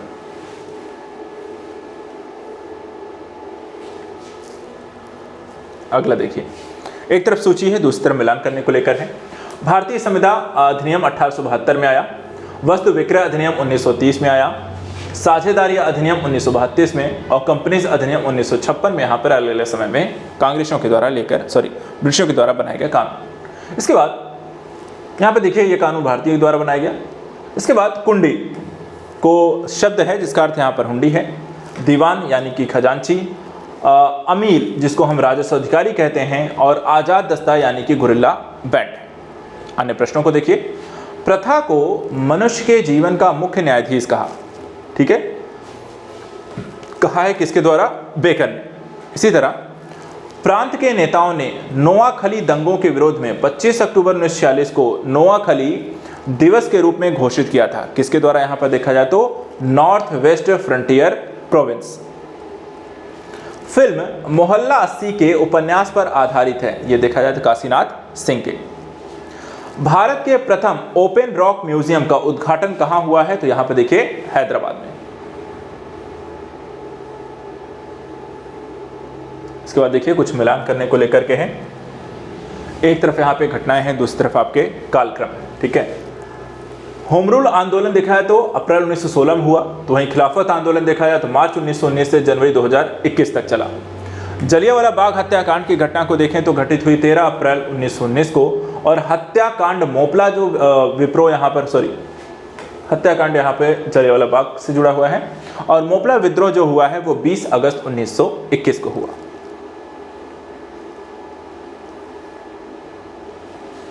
इसके बाद अंतिम कुछ प्रश्नों की ओर चलते हैं। भारतीय राष्ट्रीय कांग्रेस में सम्मिलित होने के लिए सुभाष चंद्र बोस को किसके द्वारा प्रेरित किया गया था? तो चित्तरंजन दास और M.K. गांधी के द्वारा। उसके बाद देखिए कुछ घटनाएं घटित हुई, उनके कार्यक्रम को लेकर इतिहास में काफी प्रश्न यहाँ पर आपको बनते हैं। जैसे कि साइमन कमीशन देखिए 1927-28 में भारत आया। भारत छोड़ो आंदोलन का प्रारंभ हुआ तो 9 अगस्त 1942 को हुआ। कैबिनेट मिशन को जो देखा जाए तो आपको कब आया? तो यहाँ पे 24 मार्च 1946 को आया। और संविधान निर्माण जो हुआ वो आपको देखा निर्मात्री का सभा का यहाँ पे जो गठन हुआ 9 दिसंबर 1946 को। इसी तरह भारत पाक के मध्य जो सिमला समझौता जिस वर्ष हस्ताक्षरित हुआ था वो कब था? 1972। वे दो कांग्रेस अध्यक्ष जिन्होंने गांधी के अनुयायियों को जो कांग्रेस में बहुमत में थे कि विरोध और असहयोग के कारण यहाँ पर पद त्याग दिया था, वो थे, एक थे चित्तरंजन दास और दूसरा था सुभाष चंद्र बोस। इसी तरह ब्रिटिश सरकार अंतिम रूप से भारत और इंग्लैंड में एक ही समय साथ साथ देखा जाए इंडियन सिविल सर्विसेज की परीक्षा आयोजित करने हेतु सहमत हुई थी। कब? तो 1922 में। 19वीं शताब्दी में किस देश का भारत की ओर विस्तार डर एंग्लो अफगान संबंधों पर यहां पर आधार पड़ा? वो था रूस। 19वीं शताब्दी में भारत के प्रथम अकाल आयोग का जो अध्यक्ष बनाए गए वो थे सर जॉर्ज कैंपबेल। और भारत के संदर्भ में शासन के प्रजासत्तात्मक दृष्टिकोण को प्राय संबंधित माना जाता है, ये किसका कथन है? थॉमस मुनरो का।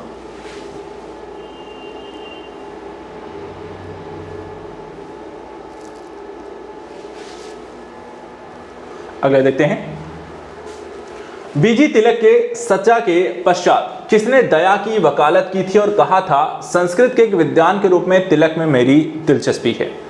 Max Muller. किसके पक्षधर नेहरू थे किंतु गांधी जी नहीं थे? यहाँ पे देखिए भारी औद्योगिकरण के। भारत का ध्वज गीत झंडा गान किसने यहाँ पर उसको रचा था? इसमें आप देखिए श्यामलाल गुप्ता पार्षद। ब्रिटिश हाउस ऑफ कॉमन्स की चुनाव जिस प्रथम भारतीय ने लड़ा था वो थे आपके WC बैनर्जी। महान कवि रविन्द्रनाथ टैगोर ने एक महान चित्रकार के रूप में उभरे जब उनकी आयु थी मात्र, यहाँ पर आपको देखा जाए जब वो 70 साल के थे तब वे चित्रकारी के रूप में यहाँ पर उनके कामों को देखा गया। इसी तरह अन्य रजवाड़ों के भारत में विलय के बाद वे 3 राज्य जिन्होंने भारत में शामिल होने से यहाँ पर एक तरीके से विलंब किया था, तो यहाँ पर आप देखिए कौन कौन से थे वो 3 राज्य, जूनागढ़, हैदराबाद और जम्मू कश्मीर। इसी तरह पत्रकार के कर्तव्य का निर्वहन करते हुए जेल जाने वाला जो प्रथम भारतीय था वो कौन थे? बाल गंगाधर तिलक। नेहरू राष्ट्रभक्त हैं जबकि जिन्ना राजनीतिज्ञ। यह कथन किसका है? मौलाना अबुल कलाम आजाद का। भारतीय विदेश नीति जो तटस्थता पर आधारित थी, इसको प्रारंभ किसके द्वारा शुरू किया गया था? तो देखिए जवाहरलाल नेहरू के द्वारा। भगत सिंह का स्मारक यहां पर स्थित है फिरोजपुर पंजाब में, और कस्तूरबा एवं महादेव देसाई की समाधियां जो स्थित हैं कहां पर हैं? तो आगा खां पैलेस पूना। इसी तरह गांधी जी के आंदोलन को राजनीतिक फिरौती कहा था किसके द्वारा? लॉर्ड लिनलिथगो के द्वारा।